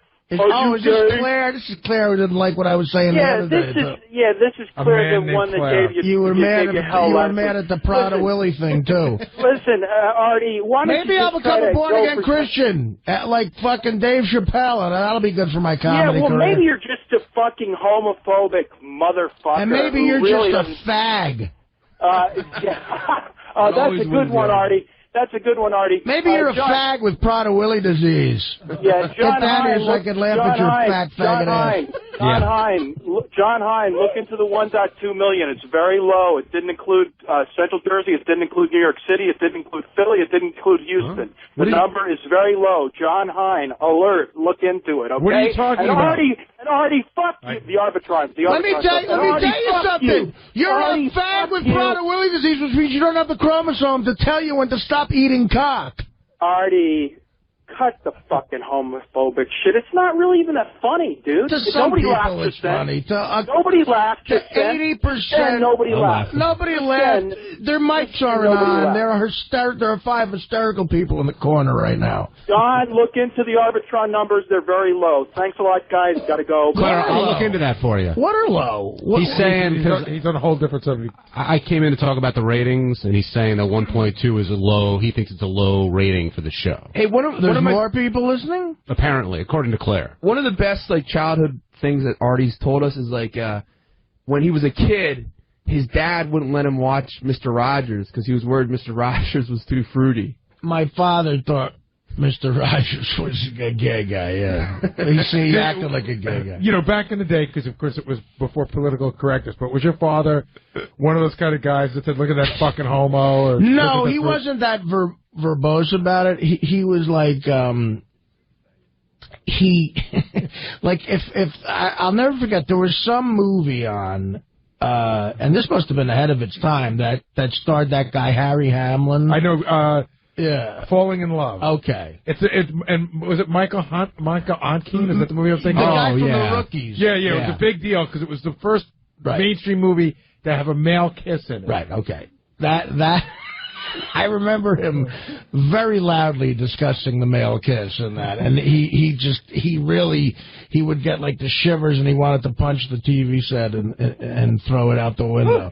So he would not have put The Rookies on DVD. No, and I guess I don't know. He like a lot of inner city kids, he wasn't into the gay thing. I don't know. But it's funny. Do you think seriously your dad was he was a blue collar guy, but you work in a business. You work with a ton of gay dudes. You have to deal with gay dudes all the time. And I've done, look, when I got on Mad TV, we would write sketches, and the gay thing, one of my best friends there was a gay guy. He was a hair guy there. And you really had to watch your mouth. The Stern Show is of such a unique place where we're allowed to just, really go nuts and talk the way we talk. Every other job I've had in show business, I remember it was somebody's birthday, and during rehearsal, and I said, "Oh, that cake is gay." And the cake is gay? I said about a cake. Right. That cake is gay, and the hairdresser guy slapped me in the back of the head, and I almost had to go to Human Resources because of it. You're kidding? Yeah. Oh no, I understand the uptight, and believe me, if anybody knows me, I don't hate anybody. It's all an act. It's bullshit. Was the cake offended? I mean, I don't even get that. No, because just calling something gay, he was offended by it. He thought it was a derogatory thing. Like I'm using gay as a derogatory thing. But you were. I was, sure. Which, I mean, I don't think it's necessarily wrong. It's not sexual. I'm insulting it. If Artie says the cake is gay, it means the cake is effeminate. It's an effeminate cake. It doesn't mean that it's not derogatory. Like who nigger rigged the cake? It's just as derogatory. I disagree. I think the cake is gay. Rigged? What are you talking about? If someone like you ever heard the expression nigger rigged? No, I'm not a racist. I've heard it. It's a really, you've heard it. No, I have not. I've heard jury rigged, which Stuttering John swore used to be Jew rigged, but it moved to jury rigged. I don't think. I think you're probably one time. My Uncle Tommy told me to deniggerize my car. But seriously, do you think it's the gay stuff that's not true. Is more acceptable than the anti-black stuff? That's a joke. What? A serious answer, not like... Say it again. Come on. Do you think it's more acceptable to make fun, like to use the word fag in jokes than to use the word, like the N-word? Absolutely. To me, the N-word is the ultimate, sort of thing. Is one more morally wrong, though? No. No, one's not more moral. I don't think so either. I'm talking about what's accepted by society. I'm still not sure that calling a cake gay is derogatory. It's just saying that's that cake is gay. It's an effeminate cake. Yeah, but it's not saying I hate the he cake. chose to look at it as, you know, I'm calling something gay, and that means something's bad. Yeah, but, you know?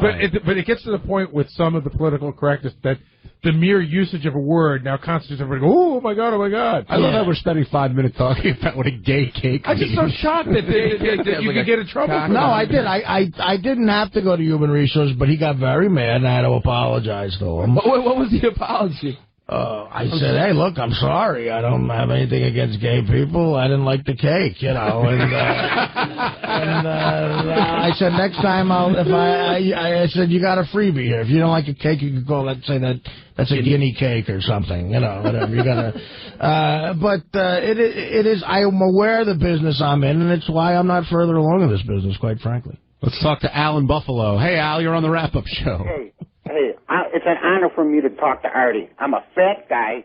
I've had diabetes for 4 years. Yeah. I was a man's man who smoked pot and did drugs and snorted cocaine in the 70s and the 80s. Fuck them all, am I right? Okay. The bottom line is this guy attacked Artie on a personal level, and I felt like he was attacking me. He sounds like a twat. He whines like a twat, and he probably is a twat, and Artie's calling a spade. And where else is new, it's a joke. And if you can't take a joke, don't listen to the show. Exactly. That's the Imus thing. Imus should not have apologized for anything. He was making a joke. Whether the joke's bad or not is one thing. No, your show is the show of shows. Okay? Right. Anything goes. But the guy, when he whines and cries, I think he puts a bad name on gay people. Yeah, to me, that sounds like a typical gay, what he's doing. Dude, Mike is not gay. Well, he sure sounds like a sissy to me. Exactly. So he gives sissies a bad name for now. But it's a joke. And it's a joke. And I'm telling you, Artie, you got nothing to worry about diabetes. I've done it for 14 years. All you got to do is only party once in a while instead of partying every day. You got it, buddy. Here we go, man. This guy I like. Put him through besides that Claire next time. All right, Al in Buffalo, you've got the secret line. Thank you for calling in. Let's talk to Adam in Texas. Adam, you're on the wrap-up show. Yes, maybe Mike's a bisexual.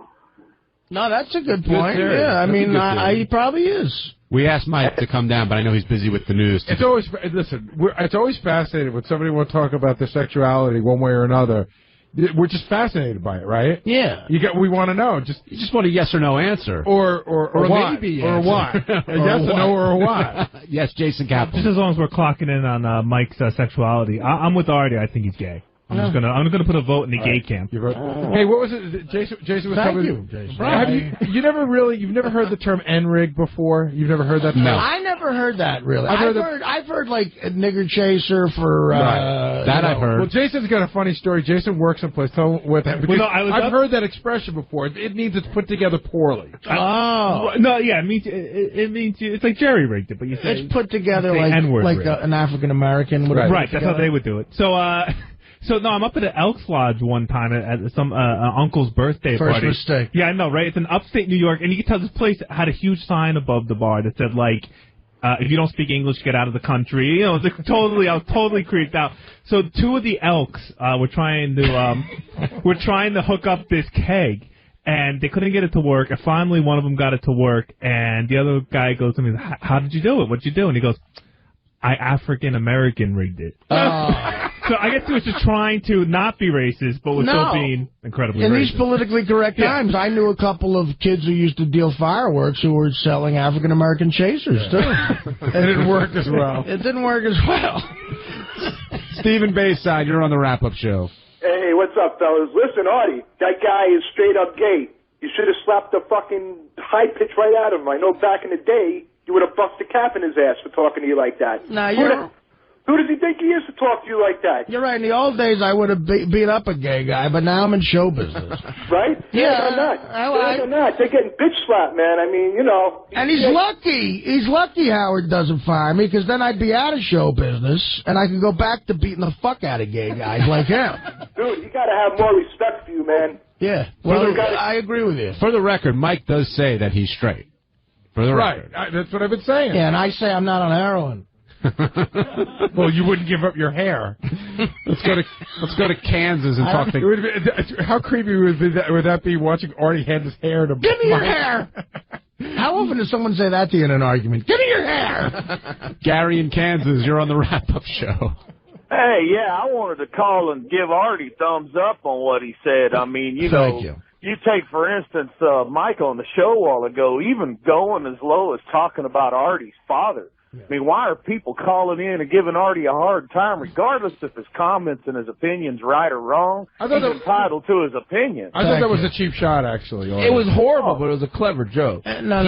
Mike, it wasn't really that clever. It was a cheap shot, typical of a gay man argument. Mike definitely came in armed for that argument. He had the film grosses going at you. He made that was hard to figure out. I did a lot of research on that. Your movie didn't beat Garbage Pail Kids? I mean, come on, Garbage. You know how hard it is to beat a kids movie at the box office?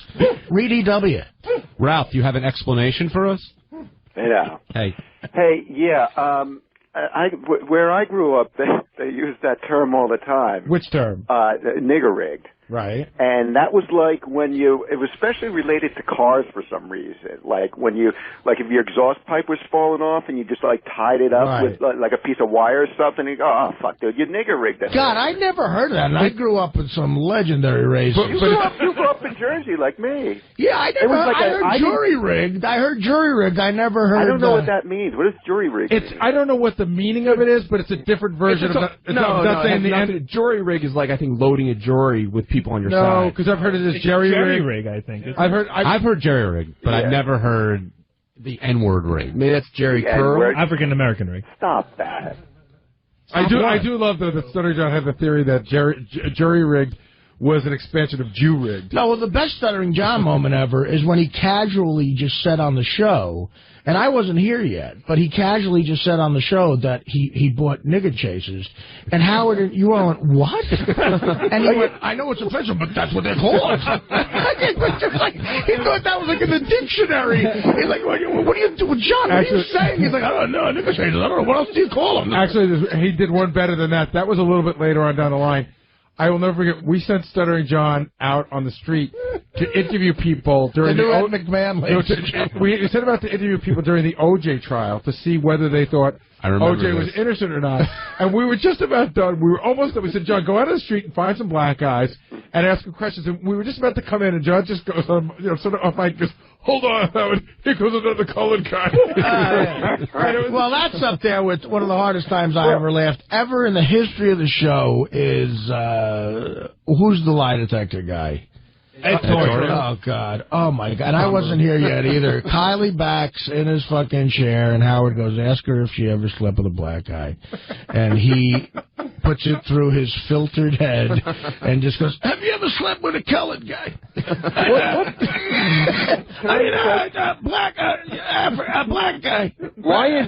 Okay, that's a serious question. Why is saying colored people bad? I don't understand Because it's not what black people want to be called anymore. Well, so they just change it? Yeah. I mean, but why is that offensive? Because they've decided that they don't want to be called that anymore, though I think they should change the name of the NAACP if you don't want to be called come on. anymore. Well, that's a long... That was dated, too. I mean, look, for whatever reason... But they formed their own organization and called themselves Coloreds. I mean, come on. Listen, I'll call someone whatever they want me to call them. It's like a name. Some guy who wants to be called Pete, I'll call him Pete. Right. I don't know what the fuck... For the same reason, why is it no longer politically correct to call Asian people Oriental? Right. They change their mind about what they want to be called. I guess chink is out of the question then? Yes, it is. Ralph, hold on for this guy. Jimmy in Nebraska, you're on the wrap-up show. Yeah, I kind of think Ralph may be a little more geared than high-pitched Mike. I mean, how many straight guys sit there and come up with a list of how many women... Hello? Hello? Jimmy, you still there? I didn't hang up on Jimmy, but that was my special powers. Be careful, Ralph has people all over the country. Ralph, you had some weird people on your list, by the way, like people that I never thought were hot to be able to get. People who never on it, it's like whoever thought Anna Paquin was hot. Yeah, no, and she was a kid. I'm saying she was cute, and then you see her now. She was a kid, Ralph. We're talking about people who were hot as adults. But Anna Paquin grew up as an adult, and I've just never thought of Anna Paquin. Well, you should. She's in all the X-Men. When I go to Mr. Skin and look for good stuff, I'm not looking for Anna Paquin. I'll tell you who. Well, she's a friend of the show, but. Oh. I think Rebecca Romaine kind of got a little heavier, and Oh yeah, but she's actually snapping back. Right, she's getting back. I think Carmen Electra is starting to hit that wall. I don't know. Did you see the pictures of her in the Post lately? She's not looking that good. You know how I compile these lists is you can't just look at them on TV or an airbrush picture. You got to look in the rags and stuff and see them how they really are and that kind of thing. But like Mina Savari is one of those chicks that like some guys thought was cute, but I never knew a lot of guys that thought she was hot. But she hit the wall. She has she's a mess now. Ralph, you had one today. Tell me a couple other people on your list, because one of them, I know it was Christina Applegate. She literally went from hot chick. Artie's right. She was a cute, hot girl. Yeah. Then she got weird looking. Then she was like a hot chick. And she is now a soccer mom. I told you my jerk-off story about Christina Applegate, right? Hey, wait, hold that. I might have told her right. What, Ralph? Oh, that's right. Just one chick I forgot, too. You know that chick, John, she's on that new show. She used to be on the John Ritter show. Amy Smart? No, Kaylee Cuoco. Oh, right. She was the kid. She was the kid on... She lost her looks back on that show. Dude, you're wrong. And they're putting her on a show where she moves in next door to these guys, and she's supposed to be a hot chick. They flip out over. I was on a plane with her. Show's a bomb. I was on a plane with her. She is so fucking hot in person. It's unbelievable. Ralph is 1,000% right. You look at that and you're like, why are those guys fighting over on that show? I mean, she's not attractive. Ralph, what do you think of the one on Chuck? She's okay. She's like a blonde, right? The girl on Chuck is one of the hottest girls on TV ever in the history of television. She's got floppy boobs. Jason Gaffel, the new authority on the hot women on television. When do you guys have time to watch Chuck? What the fuck is going on? What is Chuck? 8 o'clock on NBC. What is it? It's another one of these new season bombs. Yeah, it's not a great show, but it's... Well, listen, so the Christina Applegate story, right? She hosted Mad TV once. And this was when I thought, I was never that into her on Married with Children, but then she went through she was on that show Jessie at the time. And my dressing room was right next to the wardrobe department's dressing room. So I don't know. I was in this stupid take off a Jeopardy sketch with her. So I had to rehearse with her for like 3 hours, and I was fucking real. I don't know. She turned me on. And I rushed up to my dressing room to fucking have myself. And I hear that there's Christina Applegate's voice talking to the wardrobe woman. Perfect. Literally, the only thing between me and Christina Applegate while I was jerking off to her was a door that was like 2 inches wide. And I jerked off to her actual voice in the conversation. Perfect.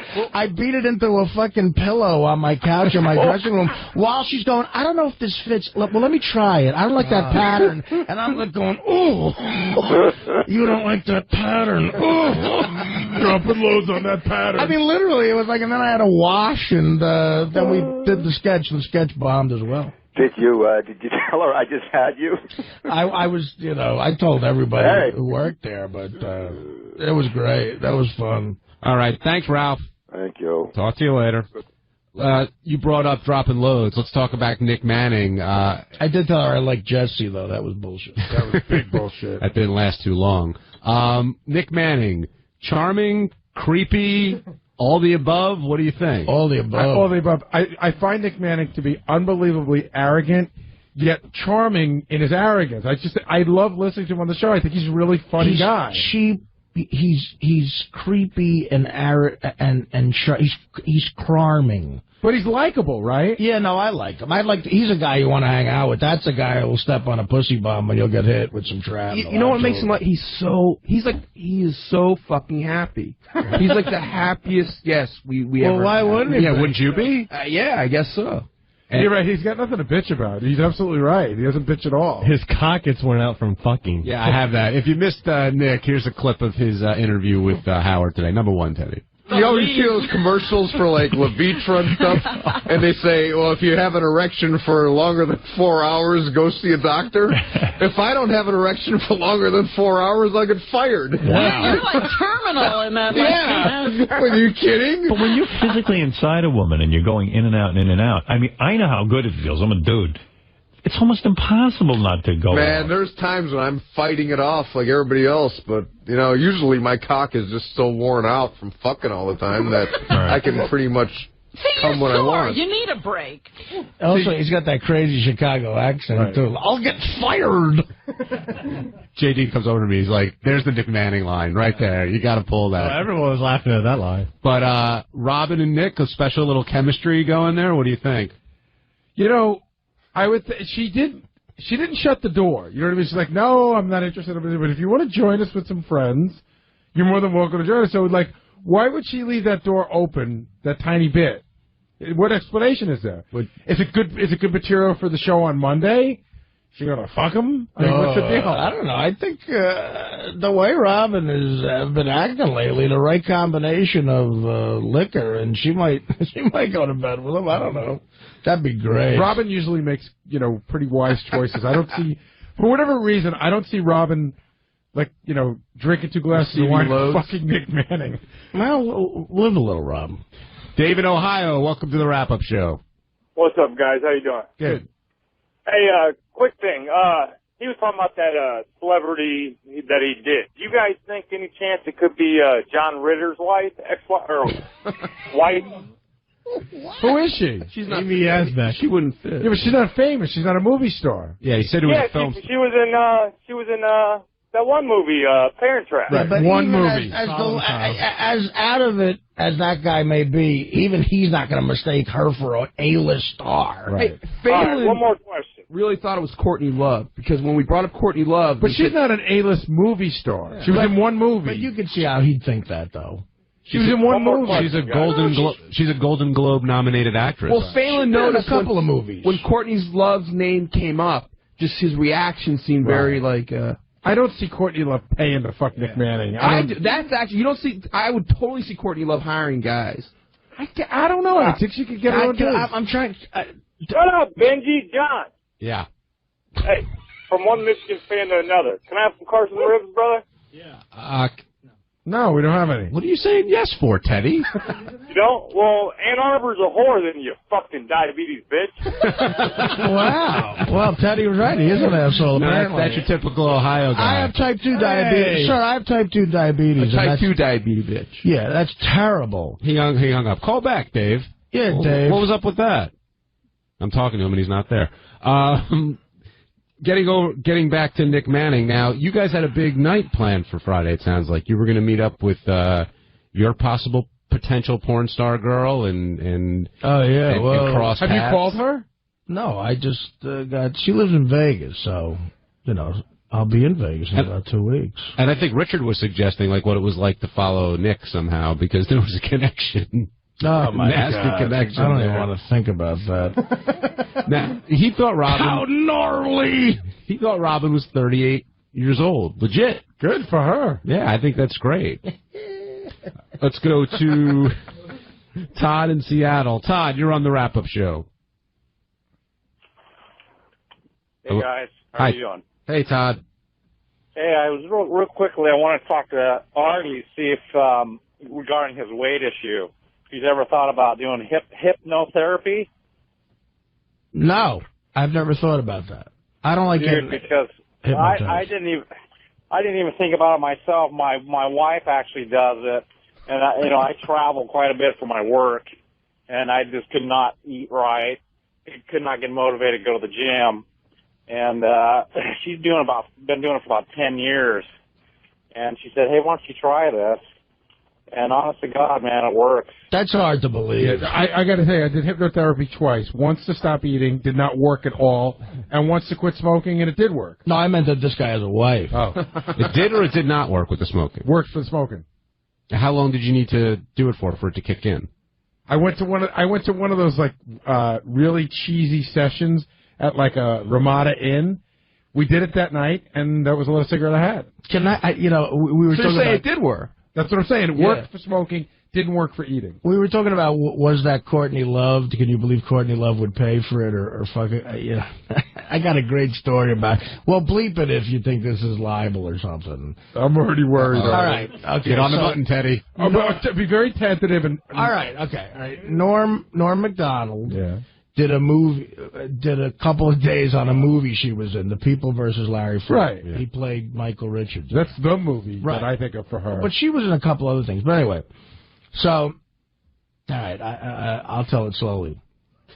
Well, and maybe it does. I don't know. So Norm claims that he was on his way back from the set with her, and she checks like her answer machine or something, and she stops to go in her trailer, and Norm is going right past her, and Norm says that she said, "Hey, this guy was supposed to come by and fuck me, and he never showed up. Would you fuck me?"